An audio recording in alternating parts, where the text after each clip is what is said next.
Chapter 29. Ling Song and Gao Xiong didn't stop them. In their eyes, this was an honorable display of status and also a way to increase their sense of responsibility.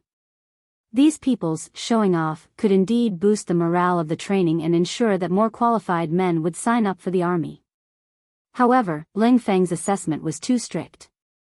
After half a year, the number of auxiliary soldiers had already reached more than 1,000, but only about 100 of them were qualified to carry guns. Yang Qindong stood there in high spirits as he listened to Ling Song and Gao Xiong's report. Especially Ling Song, because most of the candidates were plundered from the sea. He wanted to develop the army, but every time he wanted a good seedling, he had to argue with Gao Xiong many times before he could get his wish. As a result, the army only had a platoon of 30 people. This was far from enough to meet his requirements, and he couldn't lead these people to achieve any glorious results. Yang Qindong lightly shook his head at Ling Song's anxiousness. You can't eat a fat man in one bite. These people were born poor. They didn't even have enough to eat before, so their physical strength couldn't keep up. If they wanted to reach the standard during training, it would naturally take a lot of effort. It doesn't matter if they don't have to, now that they can eat their fill, their physical fitness will definitely improve slowly. When the time comes, more and more people will pass the assessment, and both the Navy and Army will have the opportunity to grow stronger. Haste makes waste. It was unrealistic to expect a person who hadn't eaten their fill for more than a decade to completely recover their body in a short period of time. Yang Qindong had just finished speaking when one of the instructors, He Yang, agreed. Yes, young master is right. These soldiers' physical fitness is really too weak, and it will take some time for them to recover their bodies. We will pay more attention to the distribution of food in the future, so that they can recover as soon as possible and pass the assessment. He Yang observed Yang Qindong attentively and noticed that Yang Qindong was listening attentively. He even nodded from time to time to express his agreement. He then probed, it's just that their bodies are easy to recover with enough food and meat. However, when it comes to cultural classes, most of them are illiterate. It's a little troublesome to teach them. Can't you be a little more lenient in this aspect? Oh. Have you already done that? Yang Qindong, who still had a smile on his face, suddenly turned cold. There was a 180-degree change in his expression as he stared fiercely at He Yang. This glance made the courageous He Yang fall to his knees with a thud. At this moment, he was already sweating profusely. He felt as if he was being stared at by a ferocious tiger. It was very likely that he would be swallowed whole in the next second. No. To repay the young master, this is just an idea that we instructors have. We haven't implemented it yet. He Yang explained in a weak voice. In just a short while, his clothes were soaked in sweat. It's best if you don't. Let me tell you, you can't relax during cultural classes. There were other trainings and assessments that could not be relaxed either. Remember, they will have to go to the battlefield in the end. They will be risking their lives. If they are not strong enough, sending them to the battlefield is equivalent to sending them to their deaths. When I was training you in the past, the young master said that you should sweat more when you train and bleed less when you fight. I hope that this is not just a slogan, but something that you can completely remember in your hearts. If anyone can't do this, then leave as soon as possible. I don't keep idle people here. Yang Qindong was really a little angry. There were only so many people, yet there were already people who ignored his words. The direct result of this was that the morale of the army would be slackened, and even internal strife would be possible. Soldiers were originally hot-blooded and liked to do things straightforwardly. It was difficult for them to consider the feelings of others. This kind of army was of course a fierce army, but it was also a double-edged sword. If it was not used well, it was afraid that one day it would hurt oneself. This was something that Yang Qindong absolutely did not want to see. They had enough firearms. Once the muzzles were pointed at him, what kind of consequences would there be? Even if he had a bulletproof vest, he would not be able to withstand it. At this moment, or rather, after this incident, Yang Qindong suddenly had an idea in his mind. That was, he had to create a group of sufficiently obedient political instructors, which were the necessary company-level instructors, battalion-level instructors, and regiment-level political commissars. This was not because he wanted to divide power, but because he had to ensure the obedience of the army. Otherwise, even if there were no problems now, there would be a day when it would explode. Then, it would really be a fatal existence. Yang Qindong did not want to come to the great Ming dynasty only to be killed by his own people in the end. That would be a grievance that could not be redressed. Yang Qindong's angry rebuke made He Yang nod his head repeatedly. Even Leng Song and Gao Xiong on the side were sweating. Before this, they did have the idea of lowering the cultural assessment. In the end, it was because of the lack of soldiers and the lack of knowledge. There were always some seedlings who were physically qualified, but because they were unwilling to learn, they did not pass the assessment in the end. If this was only an example, it would be fine. However, it had gradually become a trend, and the fresh blood in the cold front was getting fewer and fewer. In view of this situation, Leng Song and Gao Xiong discussed with He Yang and the other 4 instructors whether they could lower the standards of the cultural assessment. This way, they would be able to obtain more soldiers. In fact, Leng Song and Gao Xiong did not pay enough attention to the importance of the cultural assessment. They even thought that during war, as long as one had enough military training and had such advanced weapons, one would definitely be able to win the battle. It was enough to know how to read. What was the use of learning so deeply? It was precisely because of this understanding that He Yang and the other 4 instructors had changed their minds. Just now, they were just testing the waters. They never thought that it would cause the 6th young master to be so angry. This was something they did not expect. He even said that this was not a place for idlers. After seeing the advanced weapons, especially the various skills taught by Yang Qindong, everyone deeply understood how powerful this place was. It was not an exaggeration to say that if the 6th young master had any disloyalty, it would greatly shake the ruling regime of the Ming dynasty. This was a new and powerful force. As the earliest participants, one could imagine what kind of glory it would create in the future. If anyone were to leave now, that person would be a real fool. Therefore, with just one sentence, everyone tactfully shut their mouths. Perhaps they had their own selfish motives, but no matter what, they would not leave. Forget it. Yang Qindong saw everyone's reaction. He really wanted to say more. For example, if they had knowledge, they would be able to use their knowledge to be useful to the country and society in the future. Even if one day they were old or injured and had to leave the ranks of the military, they would have the ability to survive wherever they went. However, he also knew that it was a little too early to say these things to these people. Rather than trying to reason with them here, it was better to let them understand on their own. It did not matter if they did not understand. In the future, there would be more political instructors here. The ideological work would be left to them. As for these people, it would be best if they could adapt. If they could not, then they could only be eliminated. This was also the unchanging law of the jungle under the advancement of society. Fortunately, they were all cultured people. Even if they did not have the job in front of them, they could still do many other things. They would not face the predicament of having nothing to do. Take me to see the arsenal. Yang Qindong did not have the interest to continue talking with He Yang and the others. He turned around and left. Leng Song and Gao Xiong quickly led him. Tiger's mane originally did not leave Yang Qindong's side, but at this moment, he stopped and glared fiercely at He Yang and the 5 instructors. These people used to be the young master's subordinates, and they graduated with excellent results. But now, they actually dared to disobey the young master's orders. Just based on this, he could take out his gun and execute them on the spot. However, Tiger's mane did not do so in the end. He had heard the young master say more than once that people would make mistakes, so they should be given a chance to correct themselves. He did not know whether the young master's kindness was good or bad, so he could not deal with this matter in private. However, he could not avoid using his eyes to warn them. He only coldly stared at them. When he saw the 5 of them lower their heads, he turned around and left.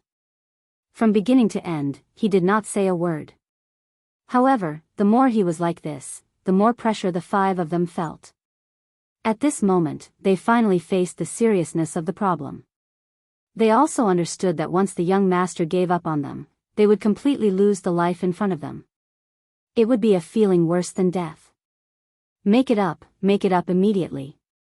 He Yang was quite decisive in his actions. One of the instructors, Song De Shang, immediately supported him and said, "That's right. We will immediately reiterate our request. Those who do not pass the cultural test will definitely not become a real cold vanguard, no matter how good their performance is or how outstanding their training results are." The 5 instructors quickly reached an agreement. After that, this order was announced while Yang Qindong was still inspecting the munitions factory. After receiving the news, Tiger's Mane walked to Yang Qindong's side and reported softly, "Young master, He Yang and the others have reiterated the importance of cultural studies. They are announcing it in the barracks right now." He only nodded. Yang Qindong could tolerate people making mistakes, and he would also give them a chance to correct their mistakes. However, this matter had already sounded the alarm for him. When he returned, he would have to consider grooming political instructors. This was already urgent. Chapter 30. Yang Qindong just nodded to show that he knew about it.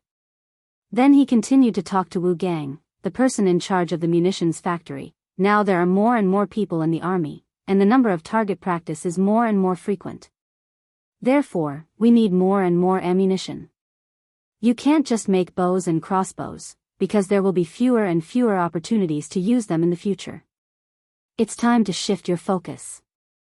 "Yes." Wu Gang nodded respectfully and replied, "Last time, young master told me about the process of making bullets. I also took some people to do experiments. I believe that soon, we can make our own bullets. But the shells still need some time." "Very good. That's the way to do work. You need to be proactive. Don't wait until the last moment to remember what to do." Yang Qindong expressed his appreciation for Wu Gang's attitude and work progress. Finally, he asked with concern, "How is it? Is the gunpowder sufficient?" "It should be enough for now. Captain Gao Xiong met a fleet of gunpowder at sea last time, and they sent it to me. But the quality of the gunpowder is not very good, so it needs to be purified. For this reason, we have decided to find the raw materials to develop the gunpowder ourselves. In this way, the guarantee rate will be higher." "Good." Wu Gang's answer and preparation made Yang Qindong very satisfied. Immediately, he expressed his approval for their work. At the same time, he ordered that all the staff of the munitions factory would be rewarded with 2 taels of silver. For those who worked actively and made outstanding contributions, the rewards would be doubled.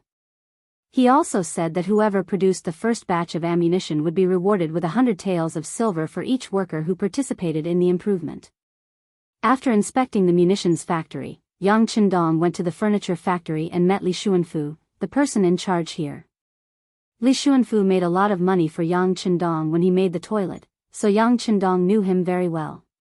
During the conversation, he not only affirmed the work of Li Xuanfu and others, but also expressed his expectations for their work. That was, they should continue to work hard and make more furniture of better quality for people to use. In the cement factory, he met the person in charge, Jing Guang. As for the function of cement, Yang Qindong knew it very well. While encouraging and affirming their work, he also said that once they had a new base, they would need a large amount of cement.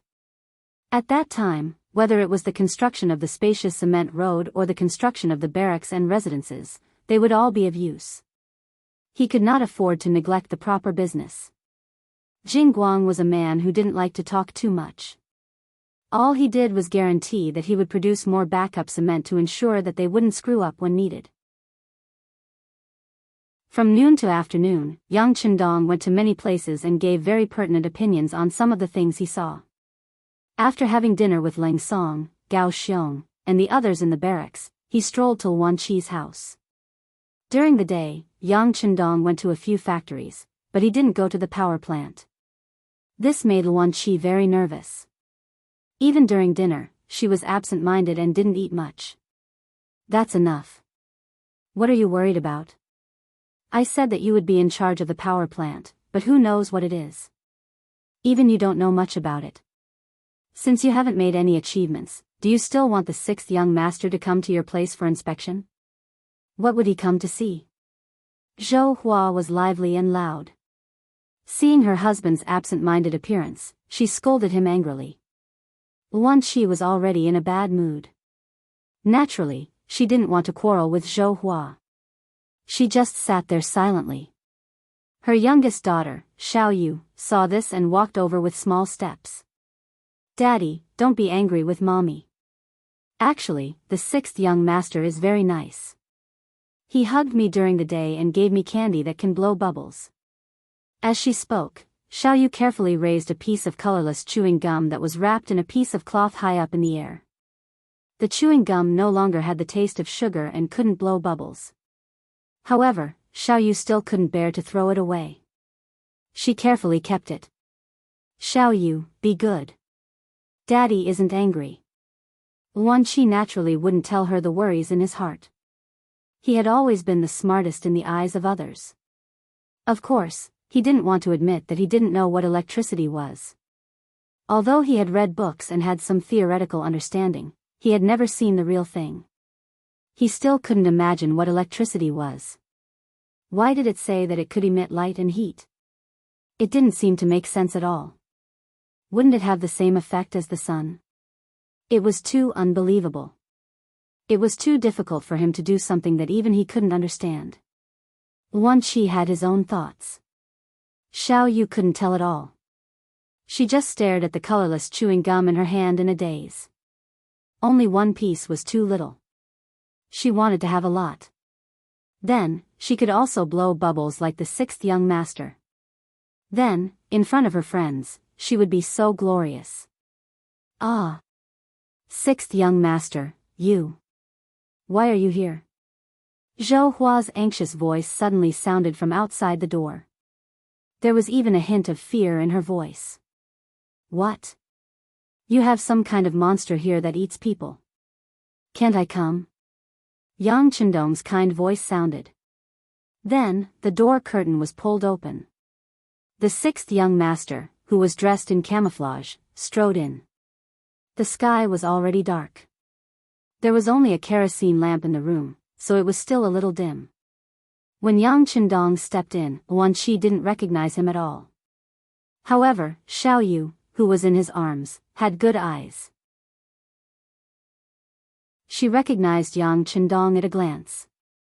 Suddenly, she jumped out of her father's arms happily and jogged to greet him. Yang Chendong was very cooperative as he bent down to take Xiao Yu over and carried her up in his arms. Xiao Yu seemed to be naturally close to Yang Chendong. She wasn't afraid at all. Instead, she wrapped her arms around his neck and giggled. Big brother, do you still have chewing gum? Xiao Yu is useless. I blew it for the whole afternoon but didn't blow a single bubble. You said before that I can't keep it in my mouth if it doesn't have any fragrance. I had no choice but to spit it out. As she spoke, Xiao Yu felt wronged. In the end, she was about to cry. In both Yang Chendong's previous life and this life, he was most afraid of women crying. Although Xiao Yu was not yet 10 years old, once she cried, it didn't matter her age. Okay, Xiao Yu, don't cry. Big brother still has some chewing gum. I'll give it to you, okay? After speaking, Yang Chendong took out a whole box of chewing gum from the pocket of his camouflage uniform like magic. There were a total of 100 pieces inside. This was what he wanted to give to Xiao Yu. Suddenly, there was so much chewing gum in her hand. At that moment, Xiao Yu's face was like the sky after the rain. She didn't look like she was going to cry. Instead, she looked happy. Then, she couldn't help but kiss Yang Chendong's face. Then, she giggled and said, Big brother is so nice. Xiao Yu likes you. Huh, I like Xiao Yu too. Yang Chendong laughed happily in a good mood. His mental age was already over 40. A girl who was less than 10 years old was indeed a child in his eyes. However, he forgot that he was only 16 years old. At that moment, Zhou Hua was standing behind Yang Chendong. When she saw that her daughter and the sixth young master hit it off so well and that the two of them even said that they liked each other, she couldn't help but be overjoyed. When she saw that her husband, Wan Qi, was still stunned and couldn't recognize Yang Chendong's identity, she couldn't help but walk forward angrily and kick him lightly. "Idiot, hurry up and recognize him. This is the sixth young master." "Ah." When he heard that the person who came was the sixth young master, Wan Qi was also stunned. During the day, he only saw him from afar. In addition, he wasn't wearing a camouflage uniform at that time. The light in the room was dim, so naturally, he couldn't recognize him. Now that he knew his identity, of course, he had a terrified expression on his face. After staying at the illegal docks for a long time, there was no one who hadn't heard of the sixth young master's name. Wan Qi was also influenced by him and had always been looking forward to it. Now that he finally saw the real person, he was naturally very happy. However, he didn't like to socialize. Other than standing there and smiling foolishly, he really didn't know what to do. Yang Chendong was more proactive. He first sent Xiao Yu into Zhou Hua's arms. Then, he looked at the reserved Wan Qi and said, "What's wrong?" "Mr. Wan, I'm at your house. Aren't you going to invite me to sit down?" "Oh, sixth young master, please sit down, please sit down." Wan Qi suddenly realized at this time. He quickly retreated and found a chair for Yang Chendong to sit down. After taking the chair, Yang Chendong first casually looked around the room. Although the area wasn't very big, it was clean. He couldn't help but nod his head in satisfaction. "Sixth young master, my house is really too simple and crude."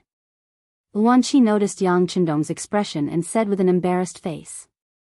"It's pretty good. Although the room isn't big, it's really neat and clean. It's just that the light is a little too dim." Yang Chendong seemed to have inadvertently found a problem. Then, he shouted outside. "Bring the things in." "Yes." The voices of Tiger's Mane and the others sounded outside the door.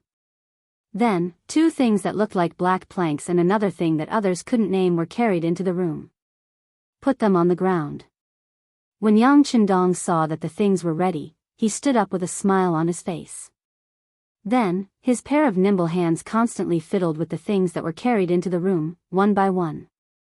From beginning to end, it only took 1 or 2 minutes. Finally, he took out a transparent glass ball and placed it on a place in the room with a hook. After checking the wires and confirming that there were no problems with all the wires, Yang Chendong raised his head and looked at the puzzled faces of Wan Qi, Zhou Hua, Xiao Yu, Tiger's Mane, Beta Persei, and Yang Si. He said, "Are you guys ready? It's time to witness a miracle." Chapter 31. Of course, none of the people present knew this famous line. Everyone still looked at Yang Chendong with a puzzled expression. Until now, they still couldn't figure out what the sixth young master was doing. What would these things do if they were brought into the house?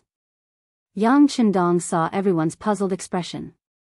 He knew that the foreplay was in vain, but it didn't matter. He was looking forward to seeing everyone's reaction when the electricity was turned on. However, in order to avoid any accidents, he reminded them in a friendly manner, "No matter what happens later, don't move around. Even if you fall, sit on the spot. Don't touch anyone else. It'll be bad if you get hurt." "What? What does that mean, sixth young master?" Zhou Hua was so curious that she couldn't help but ask. "Just listen to the sixth young master." Seeing that Tiger's Mane and the other two didn't have any doubts, and only his wife was still asking questions, Wan Qi reminded them. "It's nothing. In short, no matter what happens later, don't panic, and don't move around casually." Yang Chendong knew that no matter how much he said, it wouldn't be as surprising as seeing it with their own eyes. Therefore, after laughing, he connected the last wire to the battery holder. When he did this, Zhou Hua was still puzzled. She couldn't help but ask curiously, "Sixth young master, why are you standing on the spot and not moving around?" Ah! Ah! Ah! Before Zhou Hua could finish her sentence, she couldn't help but scream first. Then, it was Xiao Yu, Wan Qi, and Tiger's Mane and the other two who couldn't help but scream. Outside Wan Qi's house, there were 10 soldiers sent to protect the 6th young master. Although this was an illegal dock, it was supposed to be safe. However, the 6th young master's safety couldn't be compromised. Therefore, after a discussion between Ling Song and Gao Xiong, they decided to send 10 soldiers, led by Ting Shan. All of a sudden, a series of screams rang out from inside, giving them a fright.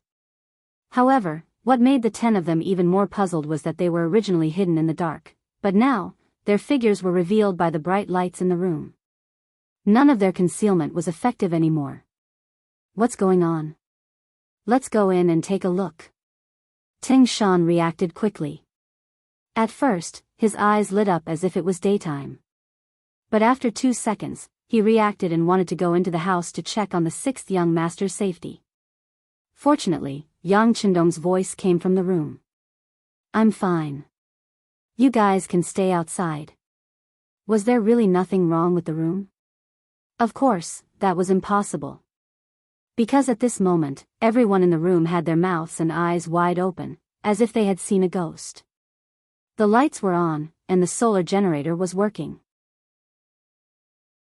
The 2 solar panels were connected to a large battery, and the voltage was enough to illuminate the central room, which was only a dozen square meters, as if it was daytime. The light that suddenly lit up was so dazzling and unbelievable to everyone. Fortunately, Yang Chendong had warned them beforehand, so no one ran away instinctively. However, the disappointing Zhou Hua still fell to the ground with her daughter in her arms. Tiger's Mane and the others did not fare any better. Although they did not move around, they were still flustered at that moment and did not know what to do. On the other hand, Wan Qi was first shocked by the white light in front of him and sat on the stool. However, when he came to his senses, his eyes lit up and he asked excitedly with a slightly hoarse voice, Is this electricity? Yes, this is electricity. Yang Chendong gave a very accurate answer. Based on the theory that seeing was believing, Yang Chendong arranged for Tiger's Mane and the others to put the 2 solar panels under the sun to absorb the light.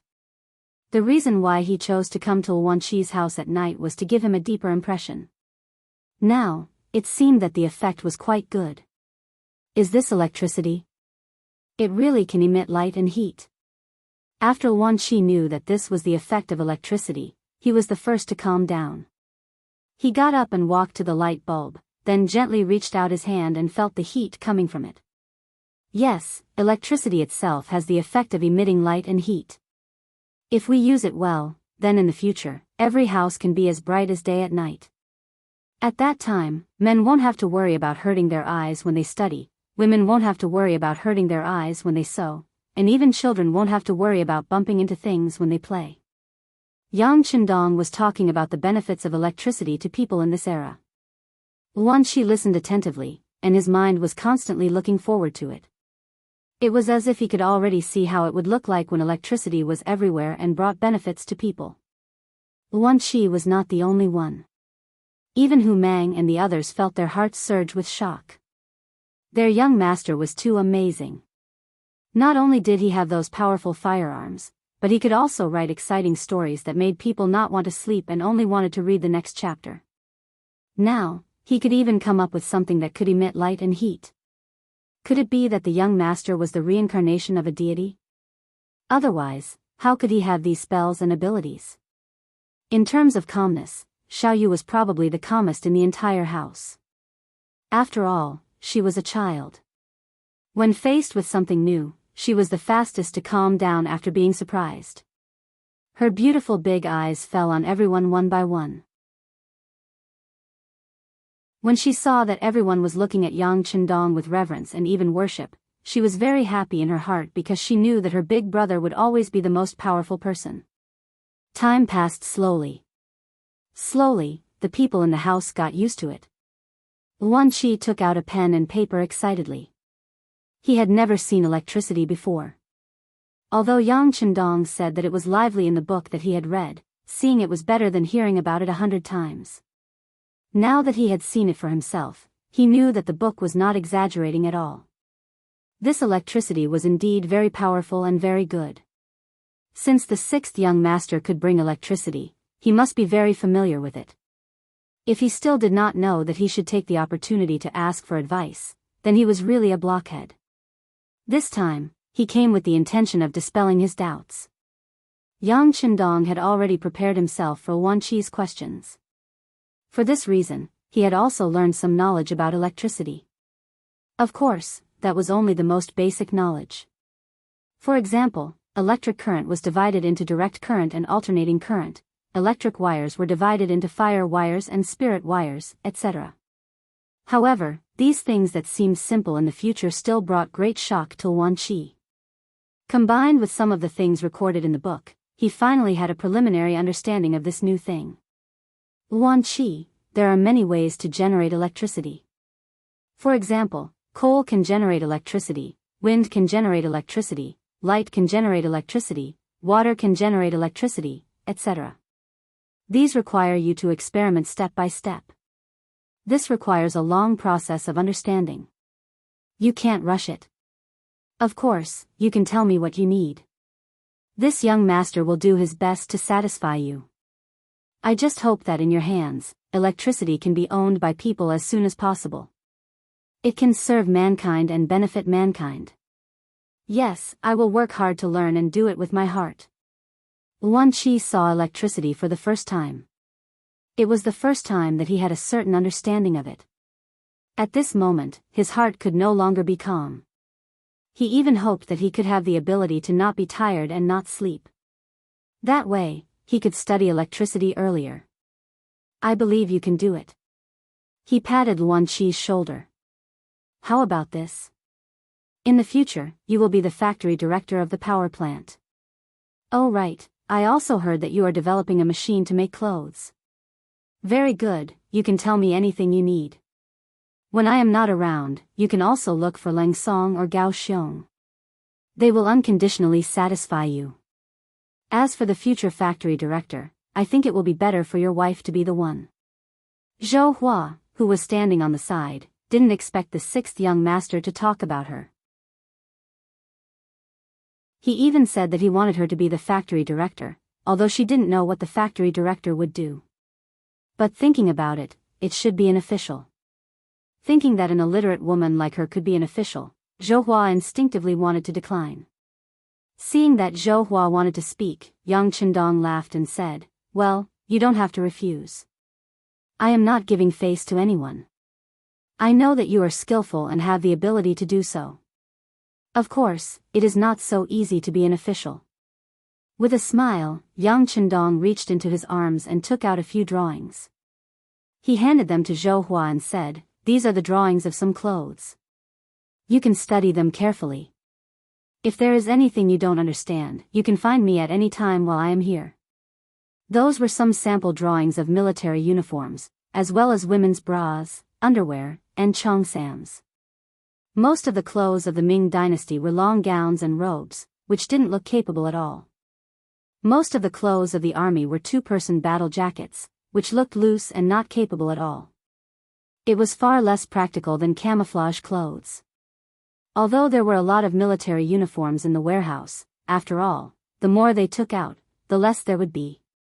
For such a large number of consumables, of course, it was necessary to prepare for a rainy day. Yang Qindong knew that if these things were done well, not only would it be beneficial to him, but it could also be sold in large quantities and eventually become a very profitable industry. For this, he also arranged for people to buy a lot of cloth and silk. As for manpower, there were many men and women in the illegal docks. They could be used. It was equivalent to finding a job to better stabilize people's hearts. Electricity appeared. Just after Yang Qindong left, the illegal docks were so restless that night. People came to Wan Qi's house in groups just to see this treasure that could be as bright as day. Unfortunately, they could only see it from afar and not up close because Wan Qi protected these things as if they were his life. Even Gao Xiong and Leng Song could only stand outside the house and didn't have the opportunity to enter the house to see. Xiaoyu, on the other hand, took this opportunity to show off. Her little friends were all gathered in front of her house, looking enviously at the bright electric lights.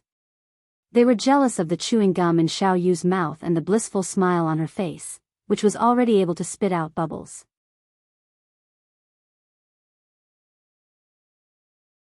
Chapter 32. That night, there were probably not many people who could sleep peacefully in the entire Black Wharf. Yang Qindong was one of them. After he handed over the power-generating equipment to Wan Qi, it was equivalent to him unloading a burden. He also believed that with the other party's persistence and hard work, it was only a matter of time before electricity was created.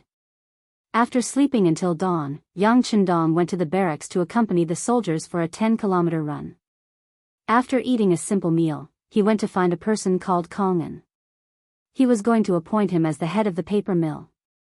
Paper making not only included the technique of making paper, but also toilet paper, diapers, sanitary napkins, and napkins. In this era, the things people used to relieve themselves were known as the 5-flower white door. Those who had no money would simply use a wooden stick. Only those who had enough money would use some coarse paper. Only those who were extremely rich would use soft cloth. If there was toilet paper, it would replace everything. This was a good thing that could promote the development of society and make a lot of money. How could Yang Qindong forget about it? Not to mention the uses of diapers, sanitary napkins, and napkins. It was definitely a good thing that one would not give up after using it once. Kongan was a person who had done some research on paper making. Later on, he offended his superior and was kicked out of the capital. When Yang Qindong found out about this, he asked Yang San to personally find him. Needless to say, the deputy director of the security bureau was quite competent. Kongan was successfully found and sent to the Black Wharf. People who had the basic knowledge could do things with twice the result with half the effort. This was also thanks to Detsang's omnipotence and omnipotence. There was a comprehensive record of the progress of the papermaking technique in the book. Now that he had made some changes, he handed it over to Kongan. With the cooperation of the garment factory's director, Zhou Hua, he believed that it wouldn't take long for him to receive a generous return. The construction of the weapon factory, furniture factory, garment factory, power plant, cement factory, and paper factory immediately promoted the development of society and technology. At the same time, it was also considered a business activity for the sake of making money in the future. It was just that a strong economy needed enough military support. Otherwise, all of this would just be a wedding dress for others. How to improve the strength of his equipment was the most important thing. Therefore, in the following period of time, Yang Qindong began to take the initiative to teach some courses that no one had ever taken before. For example, fighting, diving, flying, etc. The so-called confrontation referred to the division of the army into two groups to fight against each other. It could also be called a drill. Until now, none of the members of Cold Front had seen blood since training. This was unacceptable. After all, training and actual combat were two different things. If they didn't want problems to arise on the battlefield, they would have to start from actual combat and carry out more exercises. Only then would everyone be able to find their own shortcomings. Drills and confrontations were the best way. One side used cold weapons to represent the strength of the modern army, while the other side used hot weapons to attack. They also carried out several exercises with the goal of seizing cities and seizing islands. Many problems were found and corrected. Of course, diving did not refer to ordinary swimming. It referred to deep diving with special preparations. It could cross the ocean and guarantee that one would appear on a certain island without any signs of life. When the other party did not notice, one could suddenly launch a surprise attack. One could imagine how intimidating it would be to the other party. Speaking of flying, Yang Qindong had already found individual powered umbrellas in the big warehouse. Imagine if an army suddenly appeared in the sky and attacked the ground from the air. Wouldn't it give people the feeling that a divine army had descended from the sky? Unfortunately, the requirements to use the powered umbrellas were too strict. Without professional training and specialized clothing, it was very difficult to fly and land safely. For this reason, the sixth young master thought of a transitional method, which was to build some hot air balloons first.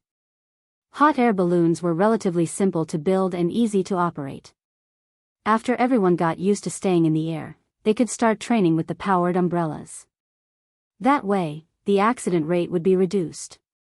However, even though they were hot air balloons, when they were made to fly, it still shocked Ling Song, Gao Xiong, and the others. They could not understand how people could fly. It completely went against their understanding. Regarding this, Yang Chendong said one sentence without holding back. Knowledge is power. Just this one sentence set off a wave of learning in the barracks. After the last incident, no one dared to say that Wenhua class was not important anymore. They were afraid that if they were too anxious, they would be kicked out. When Yang Chendong was there, whether it was the soldiers in the barracks or some of the residents who moved in from the Black Dock, they were all excited and happy. However, all good things must come to an end. Seeing that the new year was about to come, the sixth young master had to leave in the first month of the 11th year of the Orthodox dynasty. Originally, the duration of the camp this time had exceeded their previous expectations. Previously, they planned to stay for about 5 days before leaving. However, because of the excitement, Yang Chendong forgot about the time and stayed for nearly 2 months. Now that the end of the year was near, it involved some matters of ancestral worship. The sixth young master, who was the only one left in the Yang family mansion, had to rush back. However, before Yang Chendong was about to leave, he started to recruit people. He recruited children between the ages of 13 and 16, and stated that as long as they were willing to learn, there were no gender restrictions. After 2 months of contact, everyone knew the sixth young master's ability and power. Naturally, there were many people who signed up. Almost all the men and women of the right age in the Black Dock signed up. There were more than 300 people. Yang Chendong was going to personally teach these people and let them enter the army as political teachers. Sometimes, a military's political work was even more important than its military ability. After all, the more a disobedient army could fight, the more worrying it would be. Yang Chendong still remembered clearly how Yang and the others had advised him not to focus on cultural studies. He didn't want the same mistake to happen again. The reason he recruited these children was to prepare for a rainy day so that there wouldn't be any problems in the army. What Yang Chendong did not expect was that the enthusiasm for signing up was so high. Originally, he planned to only take in about 30 people. After all, the army was still too weak and did not need so many political teachers. Moreover, if there were too many people, he would not be able to take care of them. However, in the face of such a heated scene, he still decided to expand the recruitment. However, he only limited the number of people to 50. If there were more, he could not guarantee the quality. As such, when Yang Chendong said that he would only take in 50 people, fierce competition immediately began, and some people started to find ways to get in through the back door. Among them, what Yang Chendong did not expect was that the first person to find a way to get in through the back door was Zhou Hua. She brought her third son, Xiao Chen, and her youngest daughter, Xiao Yu. As soon as Zhou Hua entered Yang Chendong's office in the barracks, her face turned red. Obviously, she also knew that this kind of behavior was somewhat inappropriate. However, for the sake of her children's future, she still came without hesitation. Sixth young master, my Wanqi is shy. He did not want to come here, so I brought Xiao Chen and Xiao Yu. Can you take a look and see if you can accept them? Zhou Hua asked with a face full of expectation. Yang Chendong had already heard about Wanqi's family situation from Tiger's Mane. There were a total of 7 children. The eldest and second children were already of age and had signed up for the army. The fourth and fifth children were girls.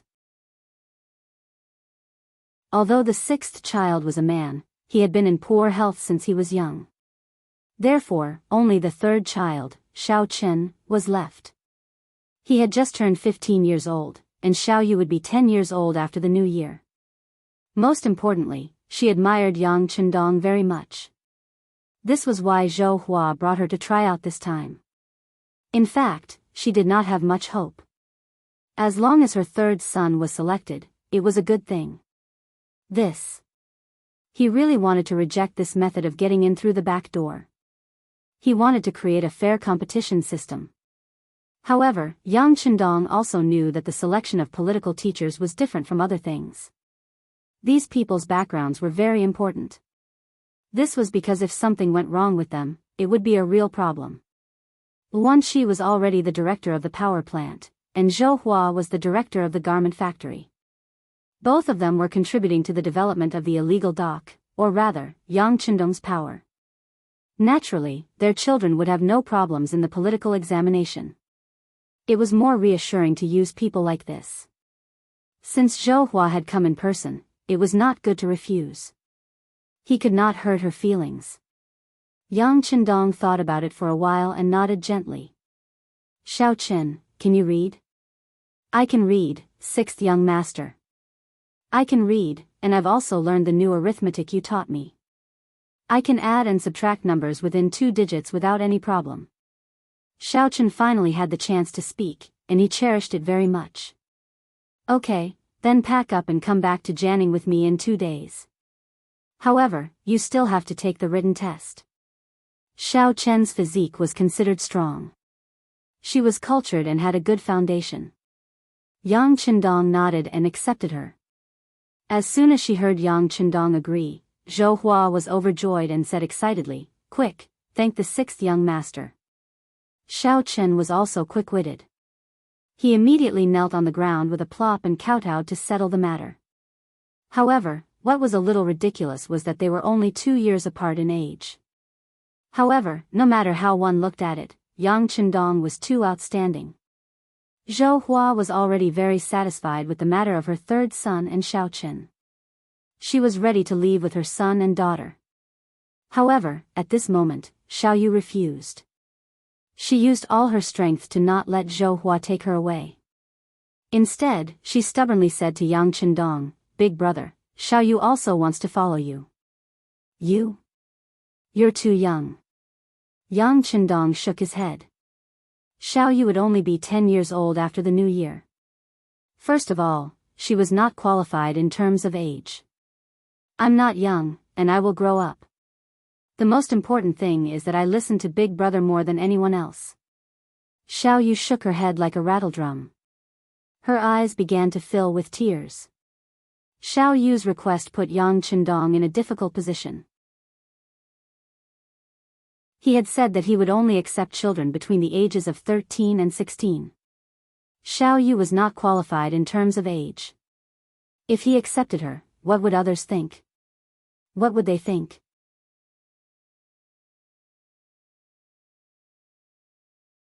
Chapter 33. Yang Chendong was in a difficult position. He really liked Xiao Yu. Of course, he treated her like a child. But if he opened the back door because of this, would it have a bad impact?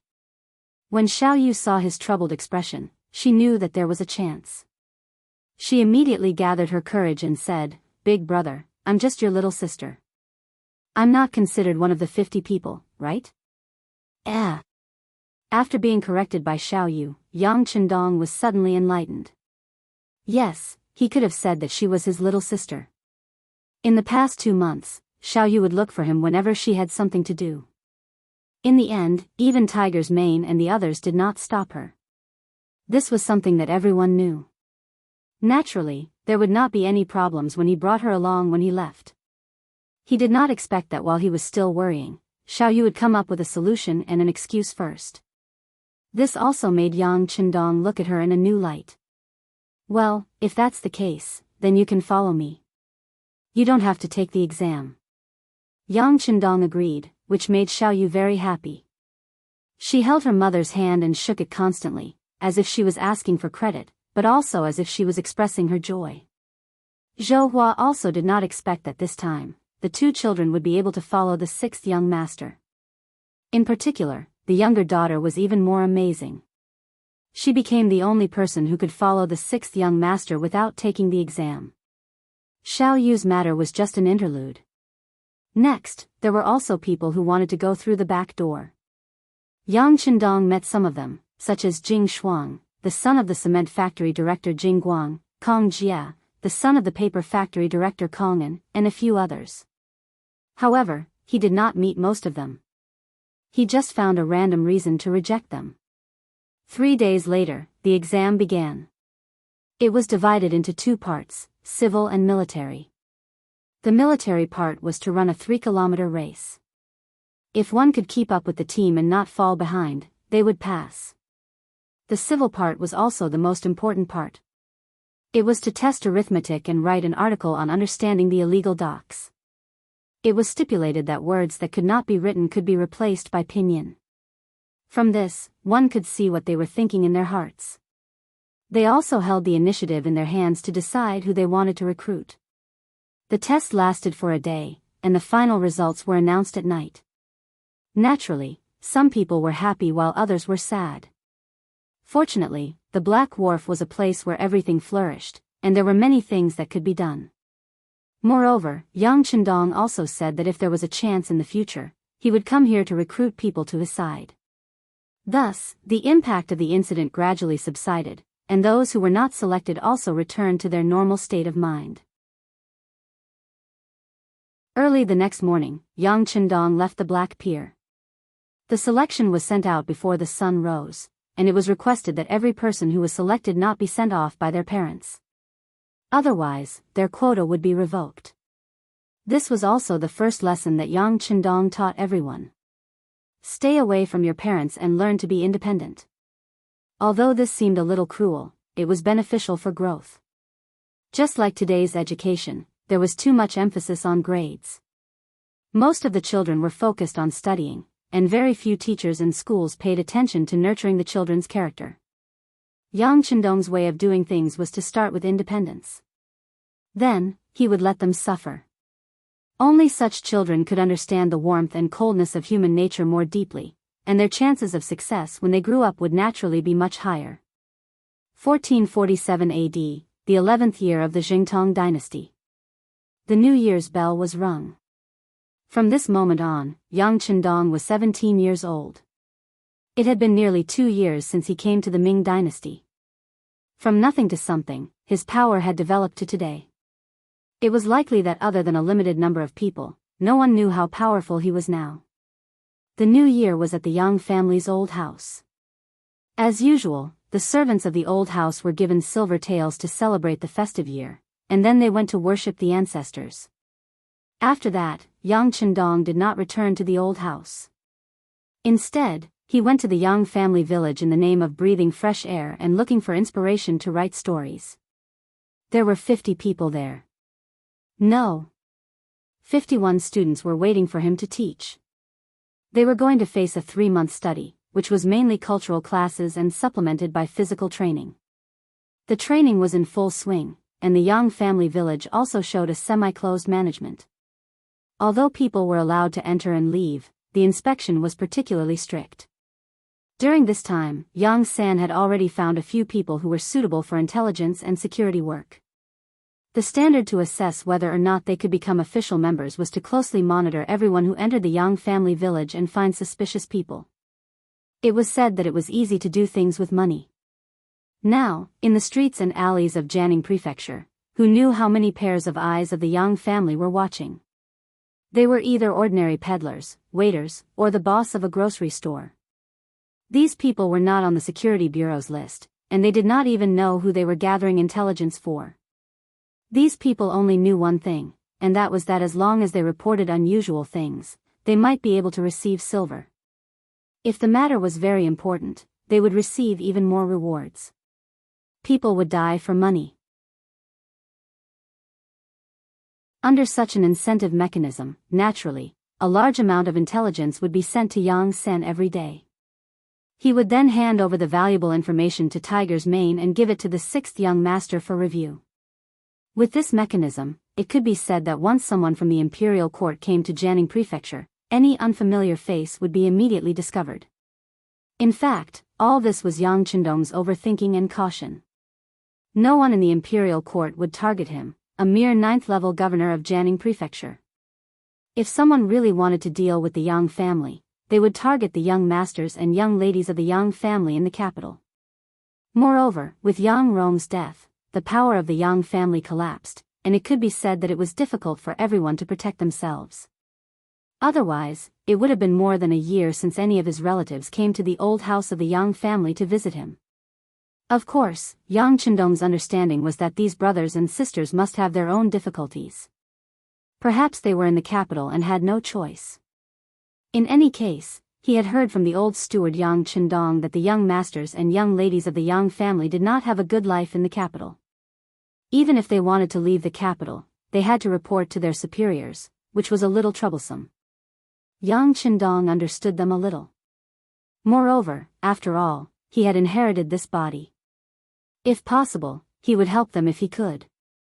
Indeed, no one in the imperial court paid attention to Yang Chendong. He just wrote a few wonderful stories in the Yang Bao. In the eyes of the big shots, it was just a side trick. He was only 17 years old, but he could be described as immature. Even so, no one would pay attention to him. Not to mention that the imperial court had its own difficulties. On the 17th day of the 11th year of the Jingtong dynasty, the Minister of War, Kuang Yi, waited for a memorial, while a Yeshen annexed the Arutai tribe when his father was leaving, and he grew stronger day by day. The Wara wanted to invade the border, which caused the tension on the border. In the third month of the same year, Ingzong ordered the World School to take the entrance exam for students. It meant that more students could be recruited. They were not official students, but in the form of reserves. It was an act of accumulating talents for the country. But it was tantamount to expanding the power of the landowning households and increasing the number of people who had special privileges. What was the special privilege at that time? To put it bluntly, they didn't have to pay grain for farming, and they didn't have to pay taxes for doing business. And these students occupied a large amount of the country's land, causing the quality of life of the commoners to drop by more than one level. Many people worked hard for a year, and even when they had a good harvest at the end of the year, they still couldn't afford to pay the taxes. It was as the saying went, when the people prosper, the people suffer, but when the people die, the people suffer. Compared to the changes in the outside world, Yang Chendong was very well behaved. He stayed in the Yang family manor, saying that he was writing stories in peace and praying for his parents. In reality, he only used a little bit of time to write. Most of his time was spent on teaching these students. After such a long time, the manuscript of The Smiling, Proud Wanderer had already been completed, and the entire book had already been published. This time, many copies were sent to the capital, satisfying the appetites of some rich young masters and noble ladies. Following which, he started on the fourth book, The Legend of Chu Liuxiang. Once the new book was released, it was as popular as before. This time, it was released at the same time. Not only in Jianghu residence, but also in the capital, it caused a frenzy of book fans. In the Hu residence, the elegantly dressed young lady Hu Yan was reading the latest issue of Yang Pao, which was serializing the Legend of Chu Liuxiang. Pay! For some reason, Hu Yan suddenly scolded lightly, and then her face flushed red. That appearance was really shy and lovely. The maid Xiao Qing was dozing off when she was abruptly awakened by the young lady's movements. Then, she hurriedly looked around, and when she didn't see anyone else, she pouted and shook her head. Young lady, are you going to scold Dong Shuai in your heart again? What Dong Shuai? Hu Yan was confused. She knew about Xiang Shuai, and it was referring to Chu Liuxiang. But who was this Dong Shuai? What? Young lady doesn't even know about Dong Shuai? That's the name that everyone gave to the sixth young master of the Yang clan, Yang Chendong. In the book, he wrote that Chu Liuxiang had 8 close female friends, and that he liked all of them. Then, isn't this person also an affectionate young master? That's why everyone called him Dong Shuai. Xiao Qing brought out the words that she heard from others when she bought the Yang Pao. Hearing such an explanation, Hu Yan's face turned red and she said, "That's right, that Yang clan's 6th young master must be a dissolute young master. People say that one can judge one's actions based on one's observation." Hu Yan looked very angry. In fact, the reason why she was angry while reading the book was because she hated Chu Liuxiang for loving every woman he saw. She didn't believe that a man could truly love every woman by his side. Although it was said that the young master of a large clan would take a few concubines, that was only for the sake of having a prosperous family. How could a man truly love every woman he saw? At the very least, she didn't believe it.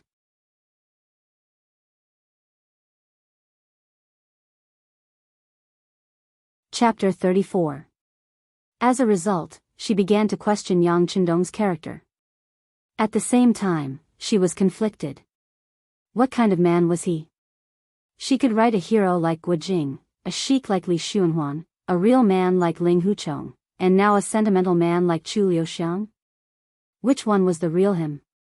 The more she couldn't figure it out, the more curious she became. Hu Yan couldn't help but fall into a state of distress. It was said that no one knew a daughter better than her mother. The person who understood Hu Yan the most was her maid, Shao Qing. Seeing how troubled her mistress was, she naturally had to stand up and help her. She immediately took the initiative to say, "Mistress, I heard that Lord Hu has accepted a mission to the south to investigate some military matters. Why don't you let him go to Jianghu Manor and meet this Yang Chendong? Wouldn't everything be clear then?" "Ah. Let your father go? Can he agree?" Although Hu Yan's heart was somewhat moved after hearing this, it was more of a lack of confidence. Why wouldn't he agree? This is a father-in-law looking at his son-in-law. Besides, it's just a matter of convenience. What's wrong with that? As long as mistress uses your entanglement technique, Lord Hu won't disagree. Shao Qing seemed to know her mistress's father very well and appeared to have a card up her sleeve. "Ah. What do you mean by a father-in-law looking at his son-in-law? Shao Qing, you dare to speak nonsense? You're asking for a beating." Hu Yan's face immediately turned red, making her look even cuter and more enchanting. But at the same time, she began to chase after Shao Qing, unwilling to give up. No one knew whether Shao Qing managed to catch up with her. But when Hu Zhangning returned home that night, Hu Yan took the initiative to rush over, and then in the Yang Manor. The learning and training of the 51 people was nearing the end. During the learning period, everyone's physical strength was trained. Perhaps it was because of his young age, but he learned everything very quickly. Although he was very tired after a day of hard work, he relied on his young age and good food to recover his body very quickly. In terms of fighting strength, they were naturally inferior to the first batch of Ling Feng. But in terms of loyalty, they were definitely higher. In particular, Xiaoyu had played a huge role in this. Perhaps she had inherited her father, Wan Qi's smart genes. While the others were still studying with their heads down, Xiaoyu was the first to propose that the sixth young master should be the center and that the sixth young master should be the leader. In particular, her learning ability was very strong. Coupled with the fact that she was Yang Chendong's little sister, although she was young, her reputation was not low. Even many children who were older than her lowered their heads and followed her lead. Not only that, but Xiaoyu and Xiao Yin were also very close. The two of them were 8 years apart, but sometimes they were as close as real sisters. Yang Chendong couldn't quite understand this. However, all he needed to know was that these two were on his side. They could do whatever they wanted. With Prestige and Xiao Yin on her side, Xiaoyu had more opportunities to see Yang Chendong alone. Under the constant begging, the sixth young master finally gave in to the young girl's attacks and handed over 3 songs. In the end, these 3 songs were all military songs. The first was the People's Liberation Army's military song. Yang Chendong called it a military song. Onward, onward, onward. Our troops face the sun, stepping on the land of our motherland. The second song was, Coming Back from Target Practice. The sun sets in the west, the red clouds fly in the sky. The soldiers return from target practice, return from target practice. The red flags in the wind reflect the rosy clouds. Happy songs fill the sky. The third song was, Red from the East. Red from the east, the sun rises. The country has produced a Yang Chendong. He seeks happiness for the people. He's the savior of the people, reality had already proven that military songs could raise morale and strengthen the cohesion of soldiers. Many times, when military songs played, the soldiers' hormones would rise, and they would become excited and excited. The 3 military songs, especially the third one, had unknowingly raised his status. This was something Yang Qindong had thought about a long time ago. An army needed its own soul to ensure stability, and he was undoubtedly the best candidate. As for whether or not he had the suspicion of being Wangpa, that was up to each person. Not only did Yang Qindong hand over 3 songs, but he also handed over Little Rain's army song. The effect of the army song was great. Firstly, it could unite the morale and unite the people. A song could tie everyone's hearts together, and they could sing together loudly to show the majestic morale of the team. Secondly, it could inspire people and relieve pressure. Soldiers were already under a lot of pressure. A good song could encourage everyone to persevere together. They would bleed and sweat but not cry. They would not fall behind even if they lost skin and flesh. Thirdly, it could liven up the atmosphere. The military officers were strict, and the atmosphere was dull. The leader of the team sometimes lacked human touch, so he could liven up the atmosphere by singing. Fourthly, it could promote mutual understanding, understand each other, live in harmony, and form a united front. Like who's the hero, let's sing and compete. Hee, let's compete. 1, 2, 3, 4, 5, we've been waiting so hard. 1, 2, 3, 4, 5, 6, 7, we've been waiting so anxiously. If I ask you to come, you'll come. You're too shy. If I ask you to sing, you won't sing. You're too shy. Hee, too shy, etc. Hearing these things, Xiao Yu's eyes widened, and her face was full of disbelief. At this moment, she worshipped the 6th young master even more. She wanted to know more about this big brother. What was in his head? Why did he have so many new and good things? She thought that she was already quite smart, but compared to the 6th young master, she was not even worth a finger. The military song was brought to the 51-people team by Xiao Yu, and it was quickly spread. These children were smart to begin with. After they read and learned how to read, they quickly entered the period of proficiency. Time slowly entered the middle of April. After the 51 political teachers, all of them passed the examination. Among them, 15 were excellent, 20 were good, and 16 passed. Among them, Xiao Yu and Xiao Chen both graduated with excellent results. On the night of graduation, a banquet was held in the Yang manor. However, everyone's mood was a little low. This was because they all knew that after graduation, they would not have the chance to see the 6th young master at such a close distance in the future. Feeling everyone's sadness, Yang Qindong raised his wine glass and said with a smile, "Tomorrow, I'll go to the Black Dock with everyone. At that time, you'll see the exciting first appointment ceremony." Wow! That's great. Everyone immediately became happy. Everyone still did not understand what an appointment ceremony was, but to be able to go back to the Black Dock with the 6th young master and have more opportunities to interact with him was, of course, what everyone wanted. That night, many children got drunk, especially Xiao Yu, who drank a lot. She fell asleep in Yang Qindong's arms with a red face. In this regard, Yang Qindong did not have the slightest intention of blaming them. It was rare that he did not call for an emergency meeting at night. He knew that the 3 months of training were very difficult for these children. Their nerves were especially tense. Now that they had finally graduated, it was time for them to relax. Nothing happened that night. The next morning, everyone thought that they had set foot on the road back to the Black Dock with a new spirit. At the Black Dock, various factories had begun to be built one after another. Although they were facing a situation where they could be moved at any time, the factories were a bit simple and crude. However, this did not prevent them from creating their own path of innovation. Not only were the factories making great progress, the Navy's development was equally gratifying. Under the joint efforts of Gao Xiong and Ling Song, they had fought several naval battles in the past 3 months.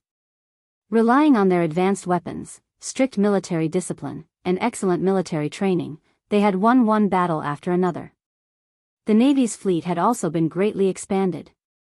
It was no longer like before, when they only had 2 or 3 ships. Now, apart from the treasure ship, which was no longer being built in the Ming Dynasty, they had 1 second-class horse ship, 4 third-class grain ships, 10 fourth-class ships, and 20 fifth-class warships. When Yang Qindong brought 51 teachers to the Black Dock, the first thing he saw was this scene. Looking at so many warships by the port, the 6th young master's mood was very excited and surging. In 2 years, the Navy finally had a scale. It was the kind of scale that did not attract attention. With this, they already had the ability to dominate a corner of the sea. In other words, if there was any danger, Yang Qindong had a safe place to retreat to. Overjoyed, Yang Qindong generously took out a series of new cannons. For example, the largest second-class ship was equipped with a Type 87-82 mm mortar. It can accurately hit anything within a 5-7 km radius. It was also equipped with a Type 75-105 mm recoilless cannon. It had a range of 7-4 kilometers. The other third-class grain ships, fourth-class ships, and fifth-class warships were also equipped with various types of cannons.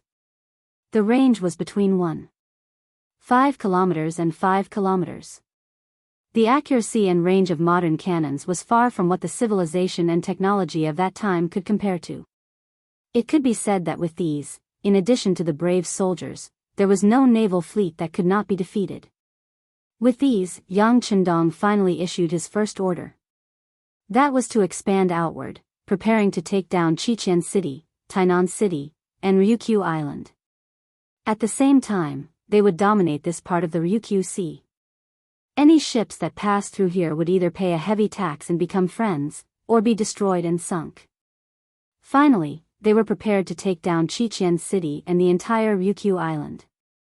Gao Xiong, Ling Song, and the others were very excited. Gao Xiong was in charge of the naval battle and the landing on the sea. After that, the land battle of Xichen City would be led by Ling Song. This was not a drill, nor was it a small skirmish. It was a real conquest of the island. The scouts had already investigated thoroughly. There were 30,000 to 40,000 people living in Choken Castle, and the entire Ryukyu Island had more than 200,000 soldiers and soldiers. If they were to occupy that place, it was easy to imagine how huge the base would become.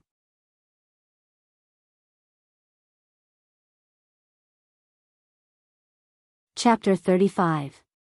Yang Qindong expressed his understanding of the general's excitement. He also made a request, which was that they could not conquer the entire Ryukyu Island in one go.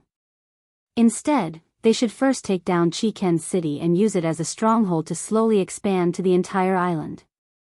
This was to slowly assimilate them and make them submit. Yang Qindong naturally had his own plans for making such a decision. In the end, Ryukyu was still a vassal state of the Ming Dynasty and belonged to the category of non-conquering states. What Dabai meant was that Ryukyu regarded the Ming Dynasty as their leader and would pay tribute every few years. As a condition, if someone attacked them and threatened them, the Ming Dynasty had the obligation to send troops to help them. Yang Qindong did not want to become enemies with the powerful Ming Dynasty, so he naturally would not do such a thing. More importantly, in order to develop in the future, he needed a large number of people. While he could not steal people from the Ming Dynasty, he could only use the natives of Ryukyu Island. Every life here was precious. Unless it was absolutely necessary, he could not casually kill them. After all, a country was based on people. Without a large population, it would be extremely difficult to do anything. Yang Qindong wanted to peacefully take over Ryukyu Island. To this end, he made 3 decisions. First, in order to not spread the news, the attack on Xichen City would be carried out in the name of pirates. This way, even if someone leaked the news, it would not be related to him for the time being. Second, he strengthened his control over this area of the sea. He only allowed people to enter and not leave Ryukyu Island. Anyone who left the island would be strictly checked. If there were suspicions, he would be detained. In short, he would not allow anyone to spread the news of Ryukyu being attacked. Third, when attacking Ryukyu Island, he could use both civil and military forces. That was, he could use military force to intimidate. For example, when attacking Chiken City, he could use cannons and modern firearms. He had to take down the city with lightning speed and intimidate the people. Afterward, the political instructors began to work, focusing on persuasion and persuasion. In addition, various factories were built one by one. He greatly promoted irrigation, built cement horse tracks, and created prosperous businesses. This allowed everyone to have things to do, food to eat, and money to earn. When a person had enough to eat and drink, they would get used to this kind of peaceful life. Their thoughts of rebellion would fade a lot, and it would be easier to manage. As for the issue of feeding everyone, Yang Chendong had already made relevant arrangements. He took out a lot of potatoes from the big warehouse and prepared to plant them on Ryukyu Island. At that time, the crop yield was extremely low, no more than 2 dan. 1 dan is equivalent to about 188 catties today. Potatoes, however, could yield as low as 15 dan and as high as 20 or 30 dan. With this item, it would not be difficult for the commoners to fill their stomachs. Everyone had their own problems, and it was easy to solve the problem at work. The roads on Ryukyu Island needed to be repaired, and new cement houses needed to be built. All of these required a lot of men. Moreover, he would need a lot of manpower to build a glass factory and a granary in the future. As for women, they could work in garment factories. Those who were cultured could become teachers. They could also learn new songs and join the propaganda team. They could also enter the hospital after learning new songs. It didn't matter if they served the army or the people. As for those who were uncultured and unable to learn, they could become cleaners and maintain the hygiene and cleanliness of the entire island. They could even become the female militia and contribute to the protection of the island. Yang Chendong even had arrangements for the children. They could study in school while joining the children's regiment. They could also be on guard duty or undergo military training. At that time, if someone wanted to inquire about information, they would be caught by the female militia and the children's regiment before the security bureau could get the news. This was planning for a rainy day.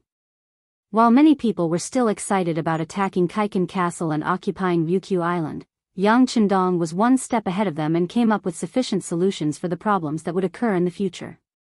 Of course, the reason why Yang Chendong was so cautious was because there were too many Han people on Ryukyu Island. They were his own compatriots, and he absolutely could not kill them casually. Of course, the more Han people could live, the better. On the other hand, if it was the Japanese Empire, he was afraid that he could only sweep through and kill those who did not comply to prevent future troubles.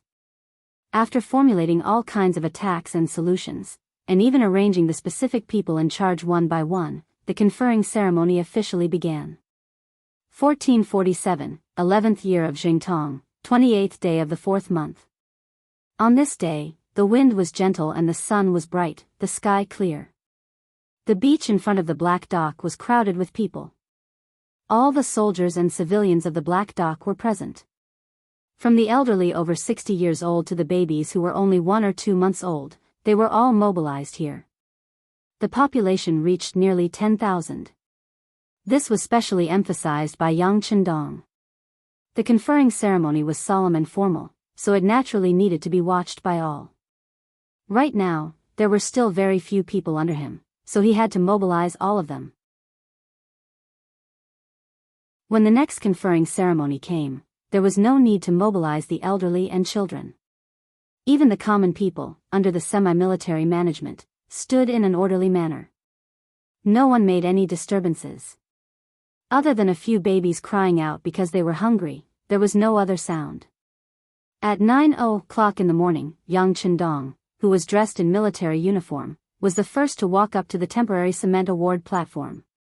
He walked to a standing microphone that he had obtained from the warehouse.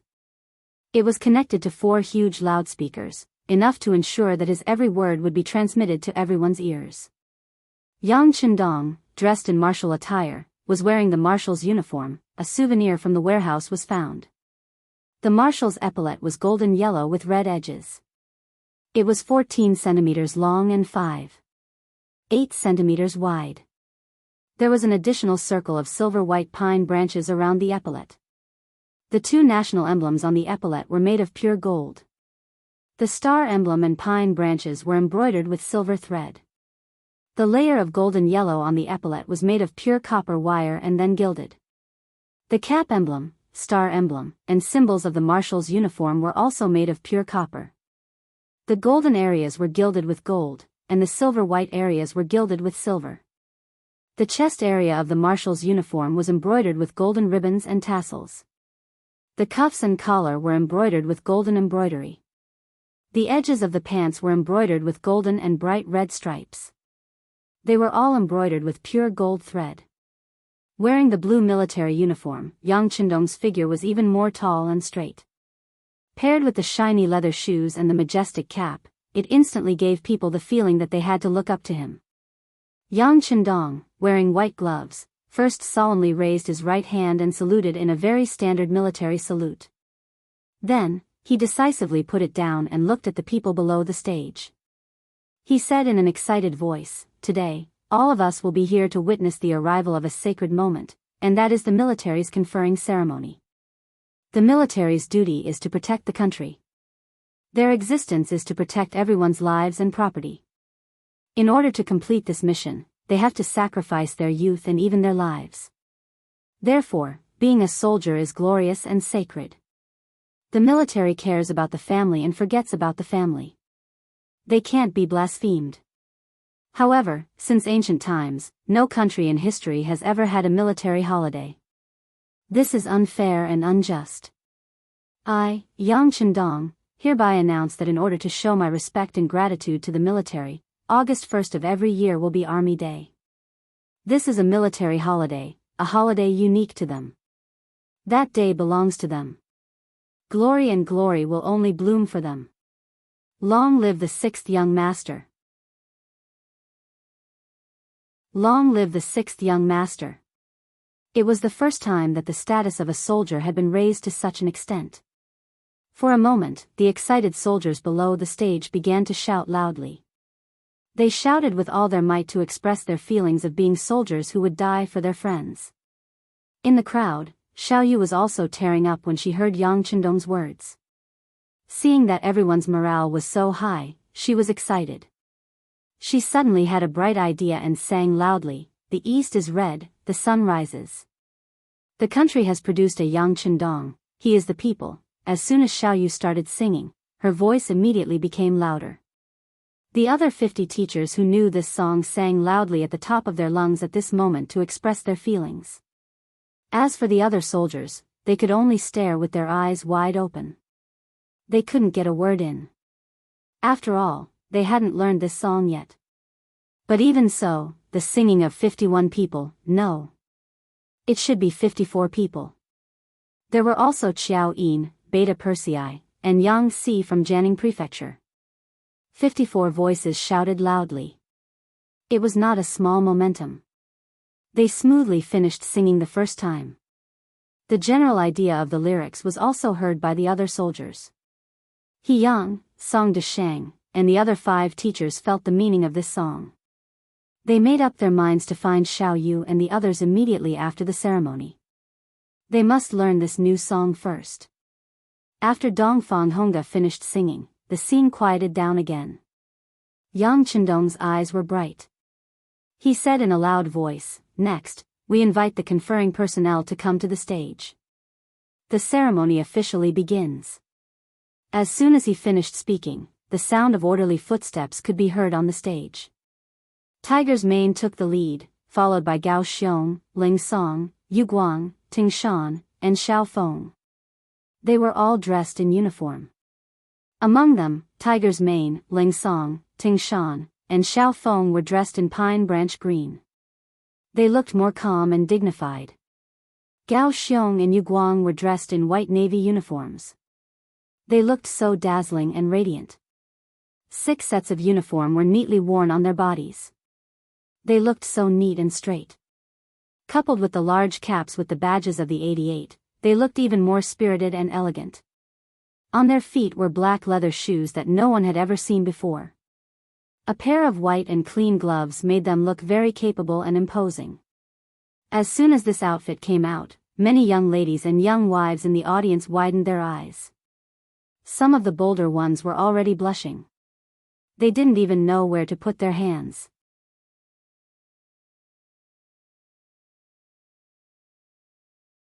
Chapter 36. At this moment, Tiger's Mane and the other 5 were also very excited. Especially Xiao Feng. He was not famous and was only an old member of Ling Feng. However, because of his outstanding performance, especially during the recent naval battle, he cooperated with Yu Guang to take over the largest horse ship. He was the first to board the ship by diving and controlled more than 200 people on the ship with a Type 81 rifle. He was recorded as a great merit after the battle.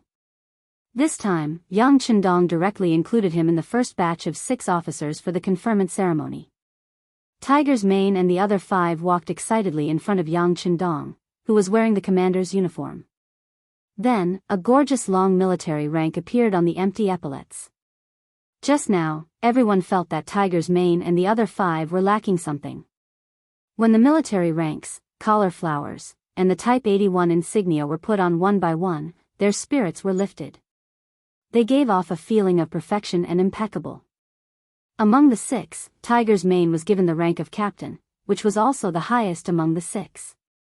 Gao Xiong and Leng Song were given the rank of first lieutenant, while the other 4 were given the rank of second lieutenant. These were the 6 officers under Yang Qindong.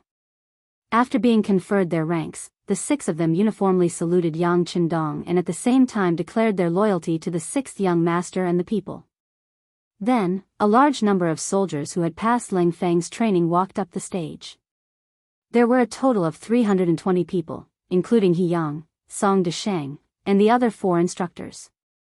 This time, the 5 of them were not selected as officers. This was a lesson that Yang Qindong wanted to teach them.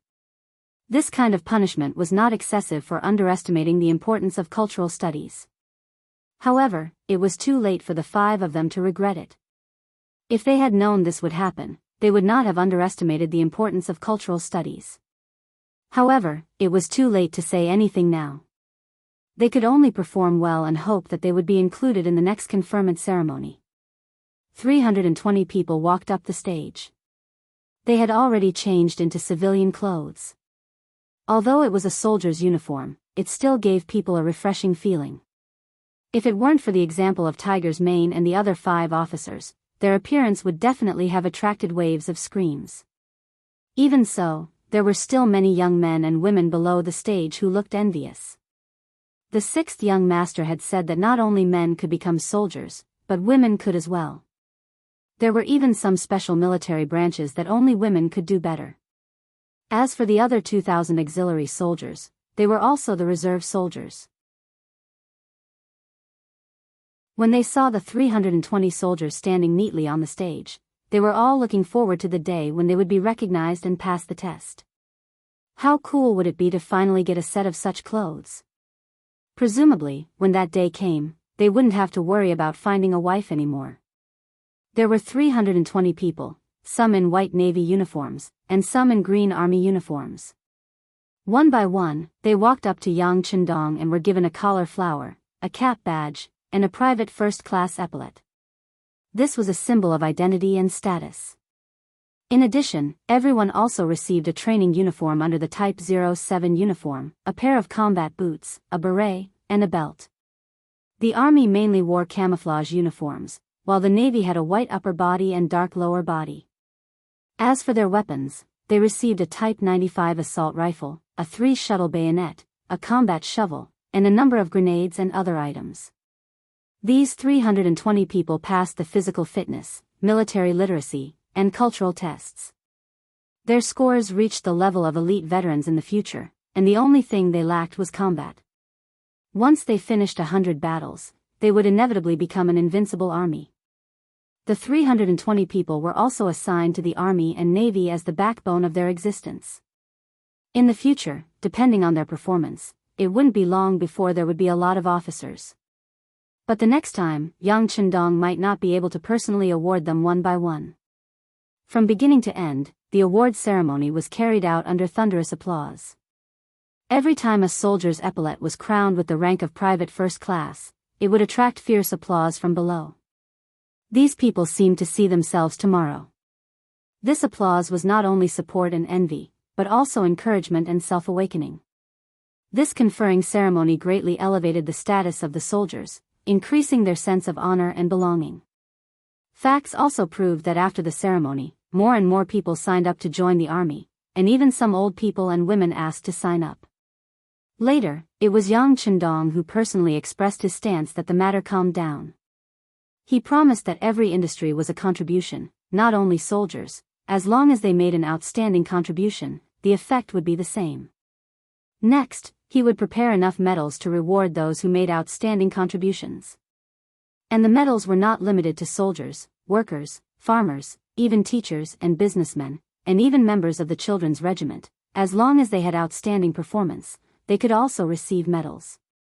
Medals were also divided into grades, which meant that glory could also be exchanged for money. In other words, it was a symbol of status, but it could also be used to supplement the family. Of course, in the future, if someone received a medal, whether or not they would use it to make money was another matter. Unless they couldn't live anymore, no one would do that. After the award ceremony, Yang Chendong stayed at the illegal docks for 5 days. He looked at the progress of some factories, gave some valuable suggestions, and listened to Gao Xiong and Leng Song's plan to jointly attack Crimson Castle and occupy the entire Ryukyu Island. After that, he got up and left. There was no other way. With Yang Chendong's current status, it was very difficult for him to stay at the illegal docks for too long. If someone went to Yang village and couldn't find him, then there would be an unknown problem. Before he had enough strength, Yang Chendong still had to be careful. After bidding farewell to Leng Song, Gao Xiong, and the others, as well as the sobbing Xiaoyu and the others, he finally got into the carriage and returned to Jianghu Manor after he repeatedly promised that if Xiaoyu performed a meritorious deed, he would personally confer the title to her. In the carriage, Xiao Yin considerately placed a thick cushion behind Yang Chendong to make it more comfortable for him to lean on. After watching Xiao Yin carefully do all this, she lowered her head and didn't say anything. Yang Chendong could tell that she had something on her mind. He smiled and moved his head closer. "What's wrong, Yin? Is there something you're unhappy about?" "Nothing." Xiao Yin is envious of the young master's elegance. When she praised someone, her tone was so powerless. Yang Chendong was even more certain of his judgment. His expression also became more serious. "Yin, you must have something on your mind. Tell young master." "Of course, if you don't say anything, then you're not of one mind with the young master. I'll find someone to marry you off." Yang Chendong, who cared a lot about Xiao Yin, used a threatening tone as he spoke. If he really had to marry Xiao Yin off, he was afraid that he would be the first one to miss. Xiao Yin also cared a lot about Yang Chendong. When she heard this, she was frightened. Her face immediately fell and she looked like she was about to cry. "Young master, Xiao Yin has something on her mind. I'm worried about you, young master. You mustn't marry Yin off." As she spoke, Xiao Yin threw herself into Yang Chendong's embrace. Her tears flowed down uncontrollably. Previously, when she saw Yang Chendong doing something, Xiao Yin was happy but also worried. After seeing the appointment ceremony this time, she had a better understanding of the young master's strength. This inevitably made her worry even greater. The Ming dynasty didn't allow for the raising of private soldiers. Even princes with the same surname weren't allowed to have them. What kind of person was Yang Chendong? He was just a young scholar.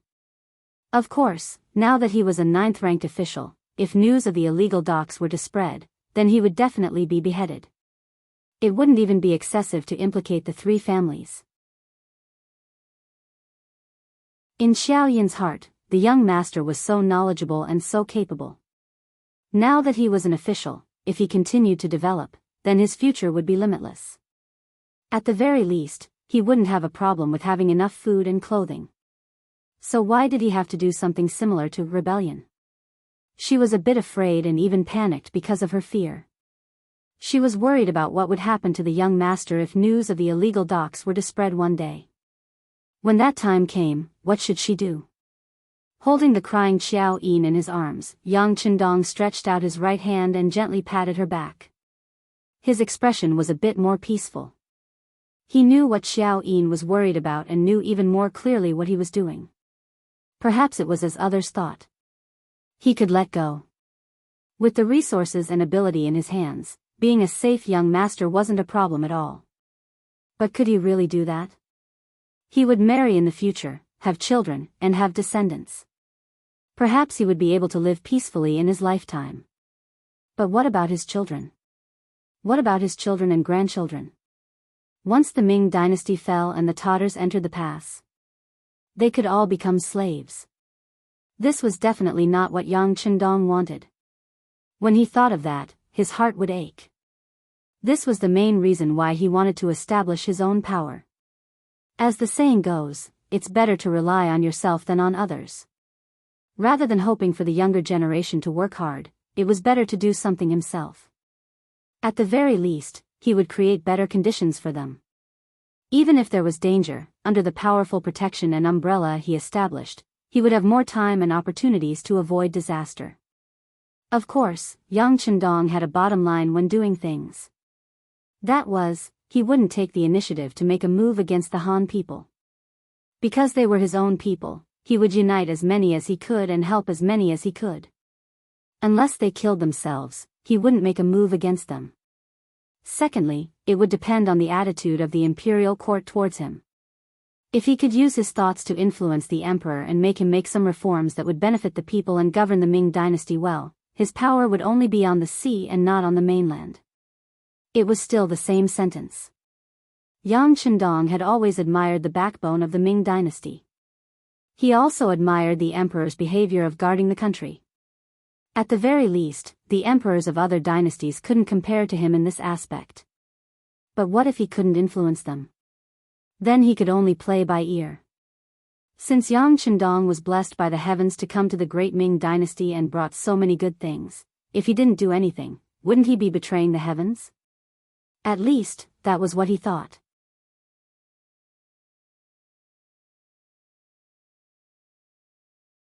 Chapter 37.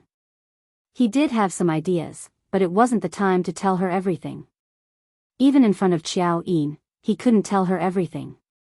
Could he tell Xiao Yin that the great Ming dynasty would be destroyed in less than 200 years and would be ruled by the descendants of the Jurchens? At that time, would all the Han people be left behind and become slaves of the Manchurian Qing? Even if he was willing to tell her, even if Xiao Yin worshipped him, she probably wouldn't believe him. Since that was the case, there was no point in saying more. It was better to follow his own ideas. Yin, I know what you're worried about. But look, isn't the young master fine now? Moreover, I've already made them prepare to leave the illegal docks. Once they find a new place to live, there won't be any leaks. Young master, I will be safe.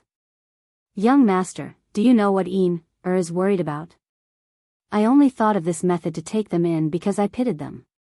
In fact, Yin, also saw that the people at the illegal docks, regardless of gender or age, which one of them isn't living happily? Presumably, this kind of life is something they didn't even dare to think about before. And I, young master, have helped them realize it. Isn't this also a great merit? Yin, there's no need to think so much. In a person's life, danger is everywhere. If you're not careful, you'll be hit by a rock or struck by lightning. Sometimes, you'll even choke to death while drinking water. Life is short. It's like a fleeting cloud. Since we're lucky enough to come to this world, of course, we have to do as much as we can to do what we like. That way, we won't live in vain. Don't you think so? Also, young master can promise Yin that as long as we're not in danger, these people will only move around at sea and won't appear beside us. What do you think? While persuading her, Yang Qindong gently stroked Xiao Yin's back, down to her hair, and finally cupped her cheeks and looked at her seriously. Really? Will they affect the young master if they're just out at sea?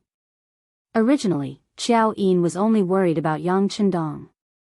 She was afraid that her actions would be known by others and that the imperial court would punish the young master. If that happened, it would be equivalent to her being ruined. If that happened, there would be no meaning in her life. More importantly, Xiao Yin believed that since she was the young master's personal maidservant, she had to stand up and warn him when she saw that something was dangerous. This was her duty and responsibility. Now that Yang Chendong said that there was no intention of rebellion, and that as long as there was no danger, those people would only stay at sea, they immediately became happy. Of course. When has the young master ever lied to Yin? Yang Chendong saw that Xiao Yin had been persuaded and his mood improved. He reached out his hand and tapped Xiao Yin's nose. Only then did Xiao Yin realize that she was so close to the young master. Her face immediately turned red, and when she felt a light scratch on the bridge of her nose, she threw him a coquettish look and said, "Young master is naughty." At this moment, Xiao Yin was so charming. In addition to her good looks, she had been eating well and sleeping well for the past 2 years. Her body had already become plump. All of this caused Yang Chendong's heart to sway. Even his body began to react. Cough. In order to avoid awkwardness, he felt that his body was only 17 years old. It was still too early for him to do certain things. He should wait a little longer. Otherwise, it would be detrimental to his health. Thus, he forcefully suppressed the excitement in his heart and tilted his head. With a sleepy expression, he said, "That Yin, the young master is tired. He wants to sleep for a while." Xiao Yin had already noticed Yang Chendong's tall tent. She was already 18 years old, so she had already heard about it from her mother in the Yang family's old residence. Her face immediately turned red. Her heart was filled with joy because this proved her charm. However, she still said with concern, "Young master, if you're tired, then go to sleep. When it's time to eat, I'll have the tiger's mane stop and call you." Okay. At this moment, Yang Chendong felt very uncomfortable. He had actually lost his composure in front of Xiao Yin. After all, he had lived 2 lives. His mental age was already 40 years old. This really shouldn't be happening. He didn't know how to deal with the awkwardness in front of him. He simply tilted his head and went to sleep for a while. June, 1447. Duke King Jiangfu's farmland was seized. Eunuch Xining tried to seize Duke King Jiangfu's farmland, but Jiangfu refused. Xining's brother Xisheng led his dying slaves to beat up Jiangfu's wife, causing her to become pregnant and die. Jiangfu complained to Yingzong, but Yingzong refused to help Xining's brother. Afterwards, Xining instructed the Qing county magistrate to falsely accuse Jiangfu of seizing 20 hectares of farmland. In June, Jiangfu was ordered to return the farmland to the people. Jiangfu could only obey. He was an old official of 4 dynasties and a meritorious official in the Battle of Jingnan. He led the army south to conquer Annan, destroyed the Hu dynasty, and achieved countless military merits in 3 expeditions to the north. However, in his later years, he still couldn't avoid being bullied. Even a random eunuch could give him a hard time. Even if he complained, he wouldn't receive the emperor's favor. This represented the immense power of the eunuchs. Many old officials were bitterly disappointed. However, in order to not be implicated, no one dared to stand out and say a few words of justice. When the news spread and reached Yang Chendong's ears, he couldn't help but sigh. From this matter, he seemed to have seen his own future. Once he entered the capital and became an official, he would have to deal with eunuchs. At that time, how could he let them have their way? If he really offended them, who knew if the same thing would happen to him? If that was the case, wouldn't he have to swallow his pride like Duke King? He had made so many contributions and was an old minister of several dynasties.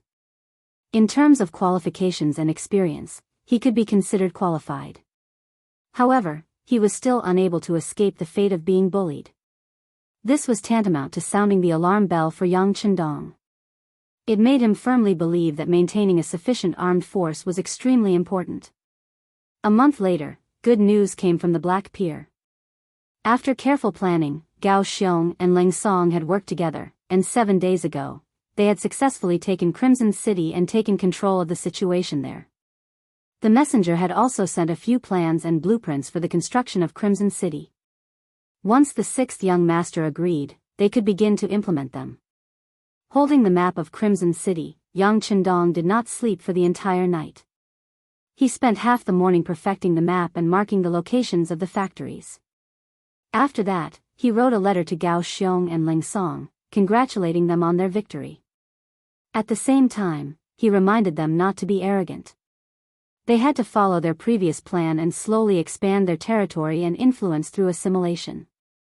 At the same time, they had to seal off Ryukyu Island so that only people could enter and not leave. They couldn't allow any news of what had happened there to be leaked, especially to the Great Ming. For the sake of safety, Yang Chendong's method of communicating with others was always in the form of a secret letter, which was written with sugar water.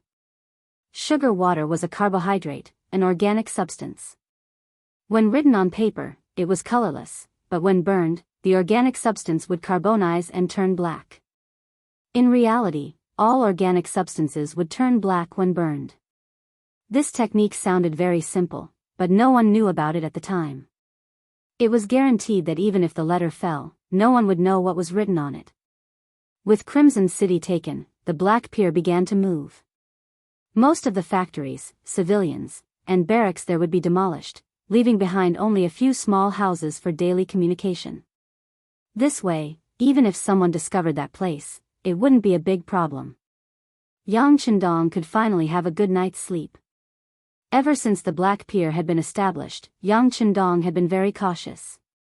Gao Xiong had said more than once that the Black Pier was in a very remote location and was destined to be very difficult to discover. But its existence meant that there was a chance of it being discovered.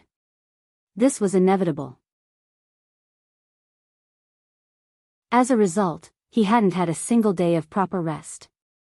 Now that the Black Pier had moved, the stone hanging from his heart could finally be put down. This also meant that his plans for the seaside had officially come to an end. What came next was to prepare for the capital.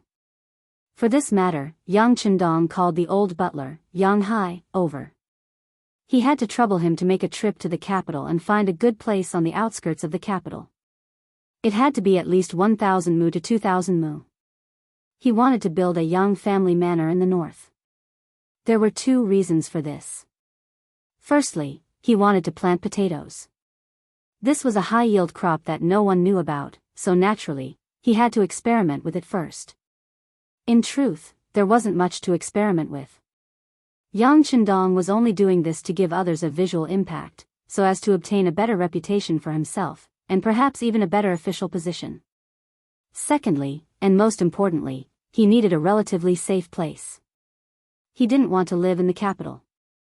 If any danger were to occur, he wouldn't have enough time to react, and there wouldn't be enough time. But if he were to live outside the capital, he would have more protection. With the name of potatoes, no one would be able to criticize him. In short, Yang Chendong had always been on guard. He would definitely not be like Zhang Fu, who would let others bully him without retaliating. People said that even a rabbit would bite when cornered.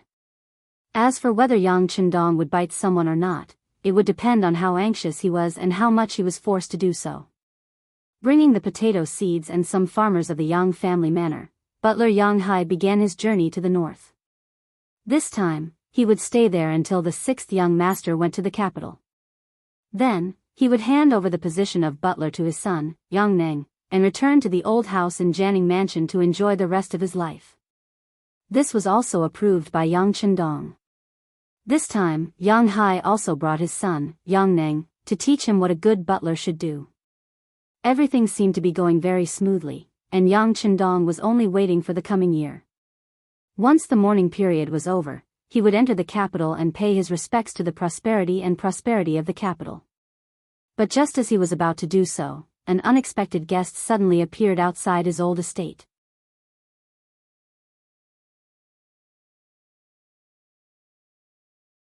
Chapter 38.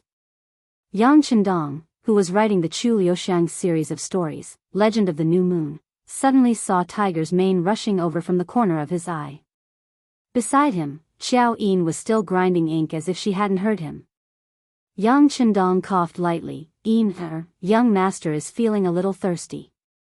Oh, Xiao Yin will bring some tea for young master. Xiao Yin apologized and left.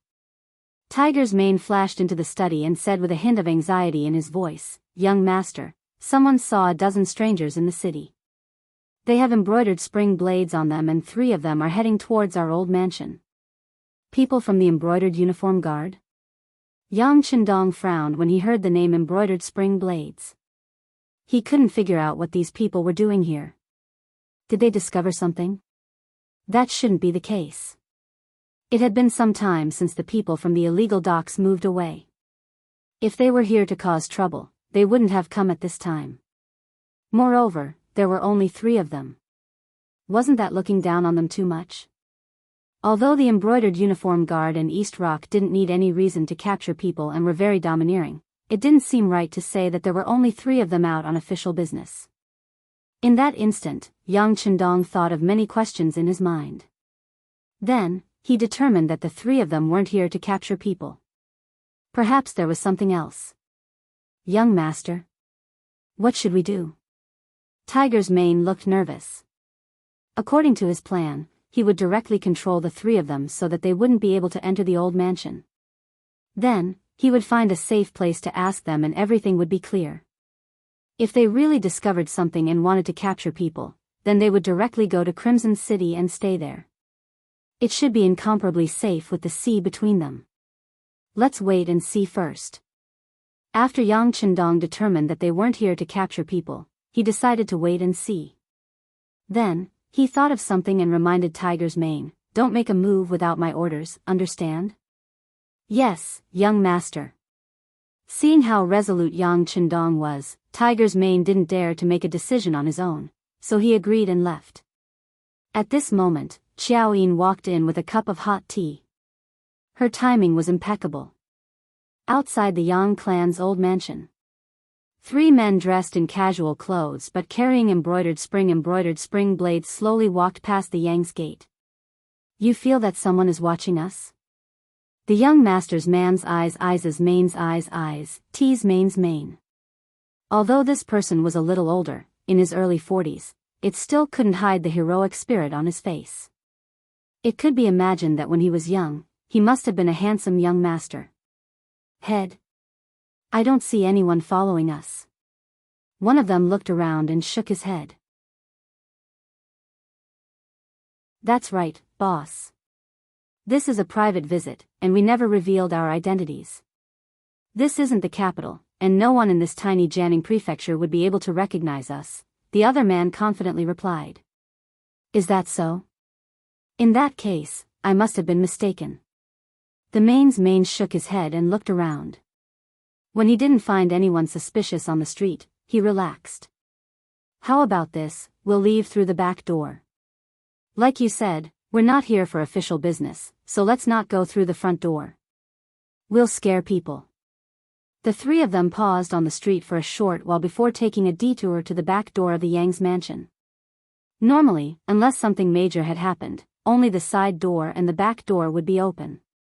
The side door was for visitors and people of status to enter and leave, while the back door was for the servants to move about. The Yang's mansion was no exception. Because it was almost lunchtime, there were quite a few people going in and out, saving the 3 of them the trouble of knocking on the door. They stepped through the door as soon as they arrived. This was Yang Chendong's intention. His actions were known by very few people in the Yang's mansion. He wanted to take the opportunity to let others know that he was an honest young master and did not have any bad intentions. The 3 of them walked into the backyard without being stopped. It was only when they entered the inner courtyard that someone came over to question them. Seeing that someone finally came over to question them, one of the lackeys couldn't help but say, the management of the Yang's mansion is too lax. We're already here, but someone came over to ask about our identities. If we had any bad intentions, wouldn't we be able to easily take the 6th young master's life? That's right. I heard that this person was very powerful, especially when it came to writing martial arts stories. Now that I think about it, he's probably just an armchair strategist. The other lackey also had a look of support and agreement. When the middle-aged man heard the discussion of the two lackeys, he didn't say anything to stop it.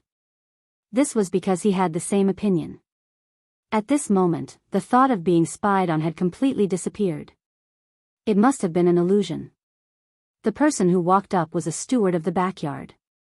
He was usually in charge of 4 or 5 Yang servants. It was because of this identity that he couldn't help but curiously greet the strangers when he saw that there were no Yang's people leading the way. "The 3 of you? Who are you? Who are you looking for? How did you get here?" Being stopped, the middle-aged man didn't panic at all. On the contrary, he was very calm and said confidently, "We're looking for the 6th young master. We're his old friends." Old friends? Looking at the middle-aged man's age, the steward of the backyard didn't believe it. Who was the 6th young master? How old was he? How could he have friends of this age? Moreover, these people were his friends. It didn't make sense for them to come to the backyard instead of paying a visit to the front door. Hee, I don't think you're the young master's old friends. You're here to ask the young master to tell you a story, right? The steward of the backyard thought that he had guessed correctly. With a dark smile, he wanted to shout and summon people to chase these 3 people out. Ever since the rise of Yang Bao, there were many people who wanted to see the 6th young master. However, because the young master rarely received guests, he used the excuse that it wasn't appropriate for him to receive guests at home. This caused some people to have crooked thoughts. There really were all kinds of people. The 3 people in front of him were probably people who wanted to fish in troubled waters from the backyard. The steward thought that he had seen through the clues. He opened his mouth and was about to shout when a pair of large hands flashed over and covered his mouth. "Let me tell you, if you don't want to cause trouble, don't shout." The person who made the move was the middle-aged man. As he spoke, he took out an ivory belt. It was the special identification of the embroidered uniform guards. There were all kinds of rumors about the embroidered uniform guards and the East Factory. They really took orders from the emperor and had unimaginable power. They didn't need any evidence to arrest people. Sometimes, they even relied on their mood. In particular, the ivory belt they used made people's expressions change. It went without saying what it represented. Now that it appeared in front of him, the steward's legs went soft and he was about to kneel on the ground. The middle-aged man used a bit of strength and lifted him up. Then, he said in a low and threatening voice, "Which courtyard is the 6th young master in?" "The north courtyard. The one in the north." Feeling the strength of the hand, as if it could break his neck at any time, the steward of the backyard answered with a pale face. "Lead the way." The middle-aged man casually pushed the steward to the back. A subordinate took the steward. The group of 4 then walked towards the courtyard where Yang Chendong was. All of this was seen by Yang Lu in the dark.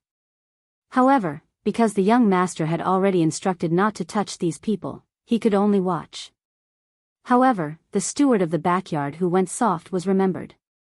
After this incident, this person would definitely not be able to stay in the Yang family's old residence. He actually dared to betray the 6th young master. Just based on this person would never be employed by the Yang family. Even with the personality of Tiger's mane and the other servants, it was hard to say if they could survive after leaving the Yang family. With someone leading the way, the 4 of them quickly arrived at the courtyard. However, this place was very quiet.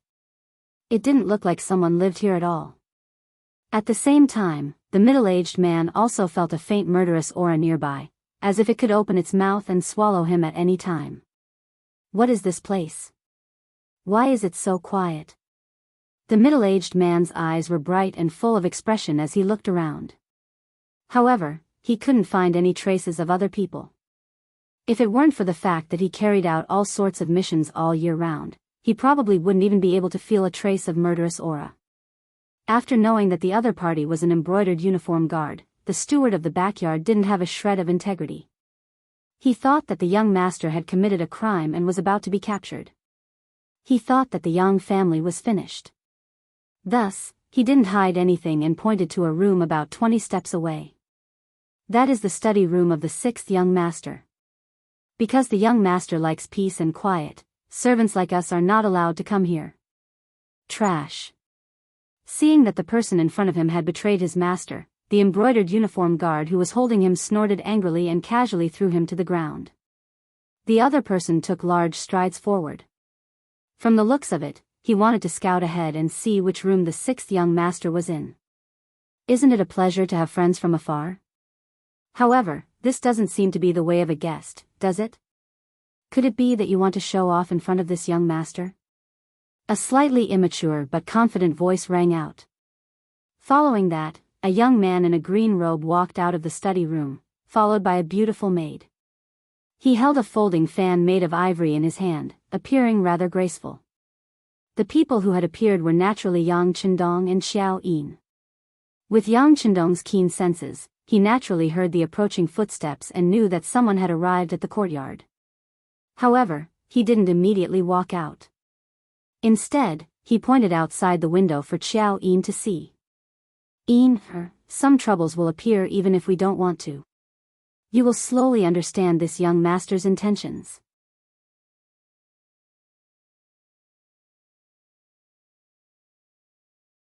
Chapter 39. At this moment, Xiao Yin's face was pale with fright. Someone had actually dared to barge into the young master's courtyard without permission. What were they trying to do? Were they trying to threaten the young master? At this moment, Xiao Yin really wanted to shout. She really wanted to berate Tiger's Mane and the rest for what they were doing. They usually boasted so much about how powerful they were.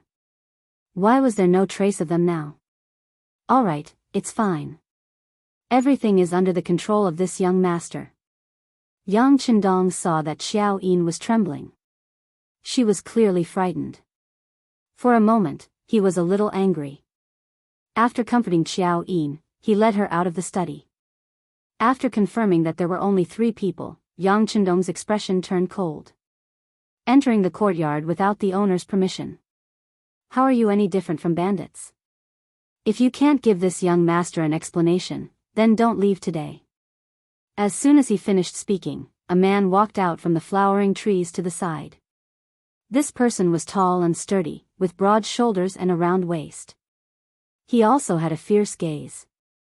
It was the servant Beta Persei. His appearance could serve as a deterrent, and also ensure that if anyone wanted to harm the young master, they would have to go through him first. In the dark, Tiger's Mane was leading several other servants or personal guards to aim their small crossbows. Next, the young master only needed to say one word, and these 3 people, including the housekeeper in the backyard, would be dead on the spot. The Yang family didn't need such traitorous ingrates. The questioning voice was very clear in the quiet courtyard. However, the 3 people who were questioned didn't panic at all. Instead, it was the brother in charge of scouting who chuckled. What's wrong? We've barged in. What can you do about it? Very good. Yang Chendong smiled like a spring breeze, then closed his folding fan. Beta Persei, teach him a lesson. Whoosh. As his voice fell, a fist the size of a clay bowl arrived in front of the embroidered uniform guard. Its speed was so fast that it actually caused a burst of explosive sounds to ring out in the wind. Everything happened too quickly. The embroidered uniform guard didn't have time to prepare. When he saw the fist coming, he instinctively retreated. At the same time, his body leaned backwards like a metal bridge, trying to avoid the fierce punch. The reaction of the embroidered uniform guards could not be said to be slow. Even their movements of retreating were very standard. This was enough to deal with an ordinary attack. But today, he met Beta Persei, who was the best fighter among the bodyguards other than Tiger's Mane. Even when he fought Leng Song one-on-one, he did not back down.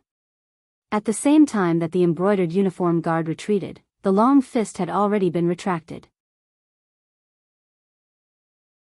All of this was just a feint to force the embroidered uniform guard to do this. Then, a long leg swept over. In the next breath, it hit the waist of the embroidered uniform guard. Unable to dodge, he was kicked directly. The strength of the kick was so great that the embroidered uniform guard was sent flying. When he landed on the ground, he was already several feet away. "You're courting death." Seeing that his companion was attacked and injured, another embroidered uniform guard shouted. Another embroidered uniform guard roared and leaped over. The distance of 7 or 8 steps was covered in 3 strides. Then, his body soared into the air. His right arm stretched forward, and a long fist smashed towards Beta Persei's temple. This punch was extremely fast and ferocious. It was clear that this punch was meant to kill second young Master Yang. Under this punch, 2 voices of "No" rang out. The ones who spoke were the middle-aged leader of the embroidered uniform guard and the maid, Xiao Yin. However, without waiting for the voices to fade, Beta Persei had already turned around and punched. His body's flexibility seemed to have exceeded the limits of a human. After that big and fierce punch smashed over, the power of the punch met with the outstretched hand. Under the collision of the 2 fists, a snapping sound rang out. That was the embroidered uniform guard's arm being dislocated by the huge force. This was because Yang Chendong had previously said that they should not casually injure people before figuring out the purpose of these people. Otherwise, with this punch, the embroidered uniform guard's entire right arm would be crippled. Ah! With his arm dislocated, pain spread throughout his body. The embroidered uniform guard who wanted to sneak attack also cried out in pain as he fell to the ground and began to roll. The pain caused him to instantly break out in cold sweat, drenching his head. This kind of pain was unbearable even for a man of steel. Beta Persei did not even look at the 2 embroidered uniform guards who fell to the ground. Instead, his gaze fell on the leader. Although he did not say anything, his meaning was very clear. He wanted to take care of him as well. Wait. Seeing that his 2 subordinates who were quite skilled were unable to withstand a single blow, the middle-aged man knew that he had encountered a problem today. He immediately stretched out his hand and threw an ivory waist token with words on it across the air. Beta Persei reached out and caught it. After glancing at it, he raised his head and looked seriously at the middle-aged man in front of him. He then took a few steps back and came in front of Yang Chendong, respectfully handing over the ivory waist token. Embroidered uniform guard town supervisor Hu Zhangning? Looking at the words engraved on the waist token, Yang Chendong softly read it. But then he raised his head and looked at Hu Zhangning with a puzzled expression. Confusion was written all over his face. That. We were just passing by while carrying out a mission. We have long heard of the 6th young master's reputation and wanted to meet him. But because of the issue of identity, we did not want everyone to know about it, so there was a misunderstanding. Hu Zhangning said with a slightly red face. He did not expect it. But because his daughter was too clingy, he had no choice but to agree to meet the 6th young master. What did he look like? What kind of character was he? This could be considered as an old father-in-law coming to see his son-in-law in advance. Who would have thought that the result would be like this? His 2 subordinates were beaten to the ground. If he did not reveal his identity in time, he was afraid that the next one to be injured would be him. If that was really the case, then he would really lose all his face here. Since the other party had revealed their identity and expressed their goodwill, Yang Chendong naturally would not use any violent means. At least now was not the time to fall out with the embroidered uniform guard. Other things aside, his brothers and sisters were all in the capital. If he really dared to do this, then the safety of his family would not be guaranteed. When that time came, no matter how much he did, he would not be able to make up for the lack of family affection. So it's the embroidered uniform guard. Chendong has been rude. Beta Persei, hurry up and fix his arm. Pretending not to know anything, Yang Chendong immediately said in a reprimanding tone. Yes, young master. Beta Persei knew that this was an act, but he still pretended to be terrified and quickly agreed. Then he took a few steps forward and gently helped the dislocated arm of the embroidered uniform guard to a sitting position. Then he saw the arm move and shake, and it was already as good as new. After moving for a while, it would be more or less recovered. As for the other person, he only suffered a kick. Beta Persei had already held back. It was extremely painful at the time, but it would slowly recover after a while. Seeing that the two of them were fine, Yang Chendong revealed a blooming smile. Lord Hu, please. This. Sorry to disturb you. Faced with the sixth young master's invitation, Hu Jiangning originally wanted to refuse. He really did not have the face to continue staying here. But since he had already promised his daughter, he had to give an explanation. Although she had seen Yang Chendong, and he was indeed handsome and dashing, just this point alone was not very convincing. He had seen and heard many stories about those who pretended to be dignified but were actually full of thieves and prostitutes. Thinking that through a conversation, he could understand the other party in depth and also be responsible for his daughter. Hu Jiangning finally put his face aside for the time being. After agreeing, he strode into the study. Qiao Yin, serve the tea. Yang Chendong smiled and turned to the side, inviting Hu Jiangning to enter first. After all, in terms of position, Hu Jiangning was a fourth rank, and in terms of age, he was much older than himself. He could even be called an uncle, so it was only right for him to be modest. Beta Persei did not stop Hu Jiangning this time, but turned to the side to let him pass. But then he stood at the door of the study. From the looks of it, if anyone wanted to harm the sixth young master, he would probably go berserk again. A trace of doubt flashed through his heart. Yang Chendong was only a ninth-rank small official. Why would there be such an expert protecting him? Hu Jiangning could not figure it out. When he sat in the small reception room connected to the study, he was still frowning. Lord Hu, my servant has offended you. It was because a thief had broken into the backyard at night. Later on, I had no choice but to ask someone to find such a guard for my safety. Yang Chendong had a look of helplessness. He knew that if this matter could not be explained properly, it would easily become a weakness for others to use against him. So that's how it is. After hearing the explanation, Hu Jiangning's expression immediately became much better. When he thought about how many people would know about Yang Chendong after Yang Bao became famous, it was normal for some people to harbor evil intentions. Naturally, it was reasonable for him to have such a strong guard. Things had a reasonable explanation. Next, when Hu Jiangning and Yang Chendong talked, it was a lot more natural. Governor Yang, this official is actually here to mourn old Master Yang and your mother. My father is the current Minister of Rights. Because he could not casually mention his father's honorific title, Hu Jiangning used his official position to speak.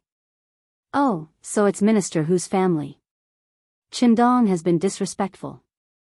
Hu Zhao's name immediately jumped into his mind. Yang Chendong immediately stood up and cupped his fists in salute. Seeing that Yang Chendong was not narrow-minded because of the unpleasantness just now, and was instead so polite and respectful, Hu Jiangning felt much better. Hu Jiangning felt much better and smiled apologetically. Magistrate Yang, there's no need to be like this. I was a little rash in my actions before. It's fine, it's fine. It's all a misunderstanding. Yang Chendong did not know the relationship between his father and Hu Xiao, but since Hu Xiao was here, he had to be polite first. As for the future, he would leave it to the Security Bureau to investigate.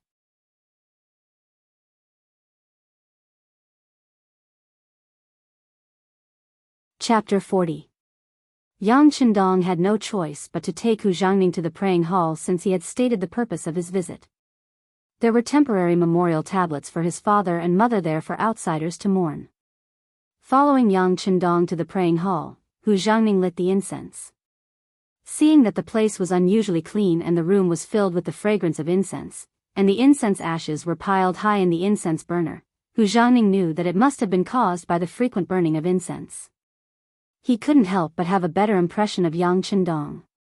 A filial person couldn't be a bad person deep down. In addition, Yang Chendong treated the guests politely and spoke in a steady manner, which was much better than other young people of his age. It was a sign of his composure. Though Hu Jiangning had already stated his identity, he didn't show any intention of flattering him. It was evident that this person was a man of integrity and pride. If he could be tempered, he might become a pillar of the state in the future. If Hu Zhangning could have such a man as his son-in-law, it would be a good marriage. Walking out of the praying hall, Hu Zhangning intended to have a good chat with Yang Chendong to observe him and understand him better, as per his previous request. However, due to the embarrassing incident earlier, he refused even though Yang Chendong asked him to stay for dinner. They didn't leave through the back door, but through the side door. As soon as Hu Zhangning and the other two arrived on the street, the subordinate who had been knocked to the ground first said, "Why does the sixth young master have such a highly skilled swordsman by his side? I think we should investigate him thoroughly." That's right. This kind of expert is a top-notch existence even in the embroidered uniform guards and the Eastern faction.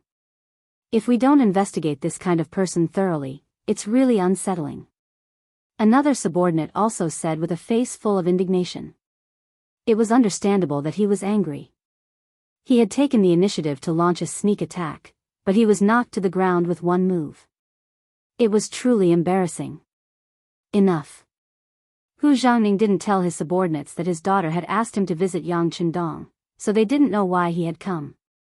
It would be strange if he didn't get angry when he heard that they wanted to investigate his future son-in-law. If you can't beat him, then go back and practice hard. What's the use of complaining here? Also, what happened today was too embarrassing. Don't tell anyone about it. As for why there's such an expert here, it's because Yang Chendong is too conspicuous and he's afraid of being targeted. Hu Zhangning took the initiative to find an excuse and reason for the sixth young master. Being targeted? I don't think that's the case, the two subordinates said stubbornly. Originally, the embroidered uniform guards were an existence that people looked up to no matter where they went. However, after today's setback, they couldn't be blamed for having such thoughts. That's enough, Hu Zhangning said angrily.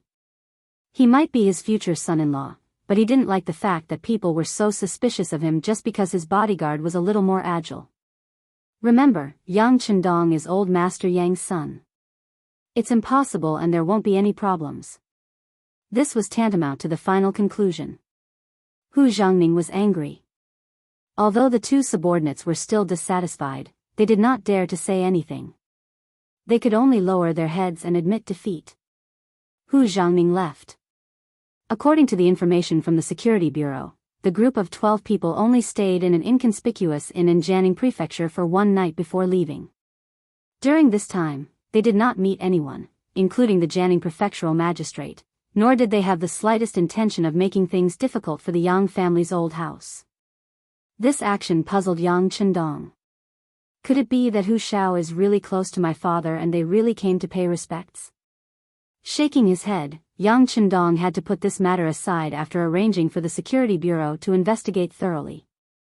In the capital, Hu Zhangning returned to his residence after handing in the official task of inspecting the guards in the south.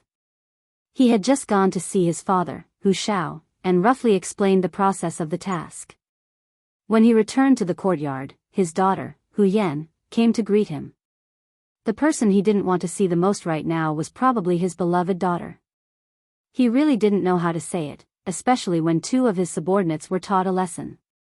It made him feel even more ashamed. However, his daughter was not his subordinates. Since she came to find him, he couldn't hide from her even if he wanted to. In the study, Hu Zhangning was practicing calligraphy with a brush, which was also a way to calm his mind.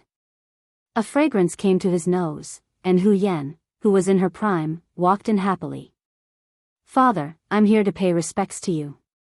You've worked hard this time." Hu Zhangning's heart sank. He knew that he couldn't hide, so he pretended not to see his daughter's anxious face and continued to write with the brush. However, at this moment, the calligraphy was so awkward that he couldn't calm down.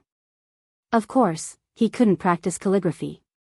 Seeing that her father was pretending to be confused, Hu Yan, who was young and immature, asked softly, "Father, did you go?" "No." Hu Zhangning shook his head before his daughter finished speaking. He didn't want to talk about this matter, so he wanted to fool her. However, the consequences of such an answer were so serious that he obviously didn't expect it. "Ah. Father, why didn't you go? Didn't you promise your daughter?" You don't care about your daughter at all." As she spoke, Hu Yan's tone already carried a trace of sobbing. The thing he couldn't stand the most was his daughter crying in front of him. Hu Zhangning was a little annoyed and wanted to turn around and leave, but he knew that if he did so, his daughter would probably cry in the study for an hour. Sigh. Hu Zhangning, who loved his daughter, sighed and said, "You don't have to cry. I saw him." Hu Yan, whose tears were already rolling in her eyes, turned from gloomy to sunny in an instant. Her small hand couldn't help but reach forward and hold Hu Zhangning's arm. "Father, did you really go?" "Of course, why would I lie to you?" Hu Zhangning replied firmly. "But you just told your daughter that you didn't go."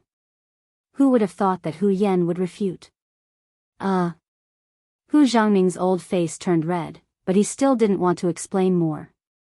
The main thing was that he couldn't afford to lose face. "Father was teasing you just now. Father has indeed seen the 6th young master. I also paid respects to old Master Yang and his wife." Speaking of paying respects to old Master Yang, this matter couldn't be false. Hu Yan also knew that this kind of matter related to the old man. Her father would never lie about it. At the same time that she was happy, she carefully asked in a probing tone, "Father, what does the 6th young master look like? What's his character like? What was he doing when you went there?" All right, I was just passing by to take a look." Hu Zhangning really didn't know how to answer. Could he say that it was because his subordinates were incompetent and were beaten up, to the point that his father was almost beaten up? He really didn't have the face to stay there, so he didn't stay for long and left? "Well, because I was in a hurry to go back, I didn't stay for long. After paying respects to the old man, I left. As for the 6th young master you mentioned, it seems that he's okay." Hu Zhangning really didn't know how to say, so he just told his daughter that it was okay. Okay? Hu Yan's head was full of confusion. Obviously, she was a little dissatisfied with this kind of evaluation. Okay is okay, not okay is not okay. How can you say it's okay? Father suddenly remembered that I still have official business to attend to, so I left first. Hu Zhangning didn't know what else his daughter would ask, and he didn't know how to answer, so he simply found an excuse and left. Hu Zhangning's movements were agile. Before his daughter could figure out what was going on, he flashed out of the study and then left the mansion. He didn't even have time to take a look at his wife and concubines, leaving Hu Yan standing alone in the study in a daze. "Miss, His Excellency has left." The servant girl Xiaoqing entered the study without anyone noticing. She looked at Hu Yan, who seemed to have lost her soul, and said softly, "It's okay." "Humph. It's better than not, isn't it?" At this moment, Hu Yan suddenly figured it out. Although she didn't know why her father would answer her like this, she felt that it wouldn't be so simple. But since her father gave an evaluation of it, it was better than not okay and not okay. Hu Yan comforted herself. She really had the spirit of a modern AQ. Of course, this had a lot to do with the fact that she had a good impression of Yang Qindong first. Anyway, since this matter, Hu Yan didn't mention it again, and Hu Zhangning didn't mention it either.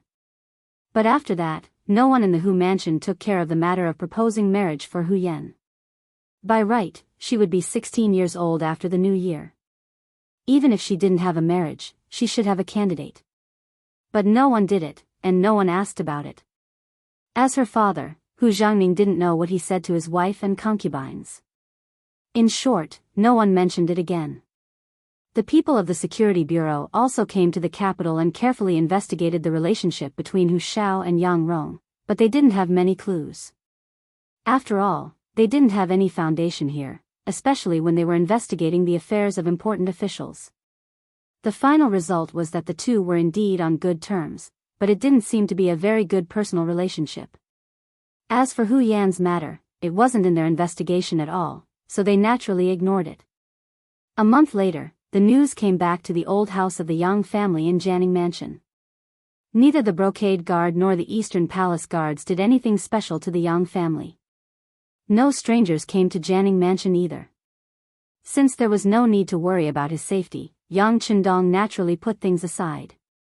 Seeing that it was almost the new year, he still had many things to do. The bell of the year 1448 rang. People said that the new year was new. But in terms of the situation in the Ming dynasty, there were no big changes. The eunuchs were still rampant and held great power.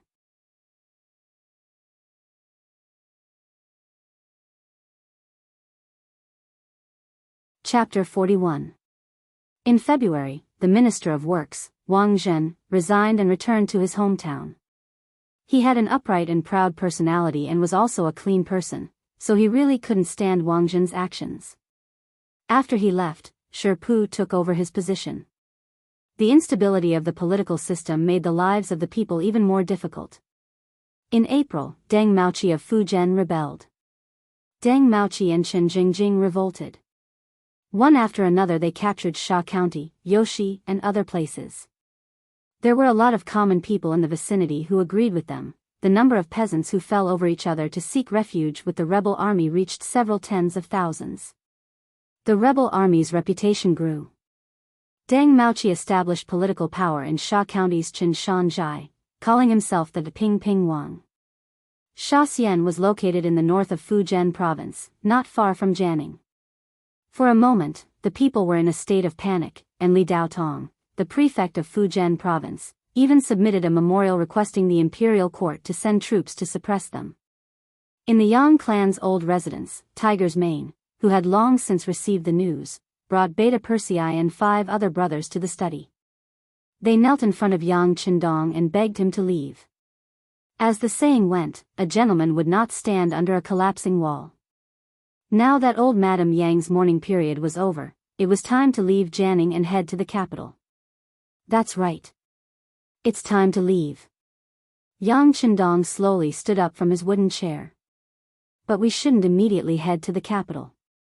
First, we should go to Xiqian City to take a look. Even though Yang Chendong had given many suggestions on building the city, he hadn't been there himself. If he couldn't take a look, he wouldn't be able to rest easy. And once he went to the capital, it would be even more difficult to leave. If he didn't go now, he probably wouldn't have a chance for a long time. In the past, if Yang Chendong said that he wanted to go to Xiqian City before going to the capital, Tiger's Mane and the others would probably try to dissuade him. But now, as long as the young master was willing to leave Jianghu, this dangerous place, they would agree to go wherever he went. Since no one objected, they immediately spent 2 days to pack their luggage. Yang Chendong went to the prefect's yamen and asked for a travel permit, saying that his mourning period was over and he wanted to go to the capital to reunite with his brothers. Although there was no war in Jianghu Prefecture, no one could guarantee that the flames of war would not spread here. As long as they had connections, which one of them didn't think of a way to leave? Although Yang Chendong was the governor of Jianghu, he was actually just a minor official. In the end, he still had to go to the capital. Magistrate Li Daotong was already prepared for this and did not stop him. He gave him a travel permit and reminded him to pay attention to his safety before letting him go. At the end of April, Yang Chendong left Jianghu Prefecture. It was unknown when he would be able to return. Perhaps it would be very difficult for him to return in the future. When he walked out of the gate of the Yang family's old mansion, he turned around and took a deep look at it. Then, he strode out of the place. There was still a wider road ahead of him. Yang Wu and Yang Lu were responsible for protecting the kitchen maid, Yi Qiu'er, and the other 7 or 8 elders of the Yang clan's old residence and their luggage as they left for Nanjing. Most of the supplies were from the kitchen. Yang Chendong had spent a long time preparing some of the items, which were related to his foothold in the capital. As Yang Chendong's kitchen maid, Yi Qiu'er's status had never been low. With her carefully watching over them, it was impossible for them to speed up even if they wanted to. These people would pass through Nanjing and eventually wait for the young master at Tianjinwei. Tiger's Mane, Beta Persei, Yang Si, and Yang Chendong, who were protecting Qiao Yin, left Jianghu and headed southeast for the Black Dock. There were already ships waiting to take them to the new Xiqian City. Xiqian City had been occupied for more than half a year. At this time, it was being rebuilt according to Yang Chendong's plan. Everyone knew that this was not like the Black Dock. This place would become their new base, and it was highly valued. No one dared to do anything to the construction of the city. On the contrary, with everyone working together, the construction speed was very fast. In addition, the climate was pleasant. There was no cold in the 4 seasons of the year. The lowest temperature was only 5 or 6 degrees. The construction had never stopped, so it was not an exaggeration to say that there was a small change every day and a big change every 10 days. By the time Yang Qindong arrived, he could already see the embryonic form of a semi-modern city. Although it was semi-modern, it was because there was no electricity. Although they knew the location and direction of the rubber trees, there were still some practical problems to solve to reach that far with the navigation methods at that time. They could only wait for the advanced ships to be built before they could truly make the journey. Because of this, a new shipyard was established. With some advanced information provided by Yang Qindong, it was developing day and night. After all, as a city on the sea, the strength of the ships would always be the first. On this point, almost everyone had reached a consensus. Although there was no electricity, the straight and wide roads in the city had been built and opened to traffic. It was the kind of road with 6 lanes on the left and right. For the population of Xi'an City, which was only tens of thousands of people, it was definitely enough. Even if more people joined in the future, it could also meet everyone's needs. At the same time, both sides of the Dao tree were shaded by trees. Under the circumstances of evergreen, the existence of these trees made people feel unusually cool and comfortable as they walked. It was not an exaggeration to say that they felt relaxed and happy. Not only were the sides of the road like this, but there were also such green settings everywhere in the city, reaching more than 30% of the city's proportion. The coverage of green branches could definitely be described as a garden city. For this matter, some people did not support at the beginning. They thought that a city was a place where people gathered to live. Transplanting trees in the city was simply a waste of resources. At least, other cities were not like this. Some people even took Beijing and Nanjing as examples, saying that there were many ancient capitals there, but they did not see so many trees planted in the city. It was just that because of Yang Qindong's strong influence, especially after Wan Xiaoyu and Wan Shaochen, those excellent political teachers, they entered the army, entered the people, and used their glib tongue to talk about the benefits of the 6th young master every day. It made everyone start to worship him, and there was even a faint feeling of creating a god. Of course, this god was naturally referring to Yang Qindong himself. With such a great influence, who would dare to oppose any of Yang Qindong's opinions? He was afraid that regardless of whether his superiors and subordinates could understand him or not, just the moment he returned home, his family would point at his nose and scold him. Why don't you think about it? Who brought you such a wonderful life? In this way, under the work of a group of political teachers, Yang Qindong was now a godlike existence in Xi'an City. Even a 3-year-old child, if you asked him who the current emperor was, he might not know. But if you asked who was the best person in the world, the answer would be the same, the 6th young master, Yang Qindong. There were discussions and different opinions, but when the tree transplants were completed, and the entire construction of Xi'an City had a rough outline, those who had various opinions immediately closed their mouths. Under the shade of trees that could be seen everywhere, when it was hot, one could find a place to cool down and feel the cool air. How wonderful was that? At this moment, everyone knew that the guidance of the 6th young master was correct, and those dissenting voices immediately disappeared. Especially according to the guidance of the 6th young master, all the old houses had to be demolished and rebuilt, and the new buildings had to be horizontal and straight. No matter how you looked at it, it had to be a line. At first, there were people who had doubts. They thought that this was a residential area, and it was fine as long as people could live in it. Why did it have to be like this? But when all the manpower and resources were gathered to build the first demonstration district, all the people who objected shut their mouths.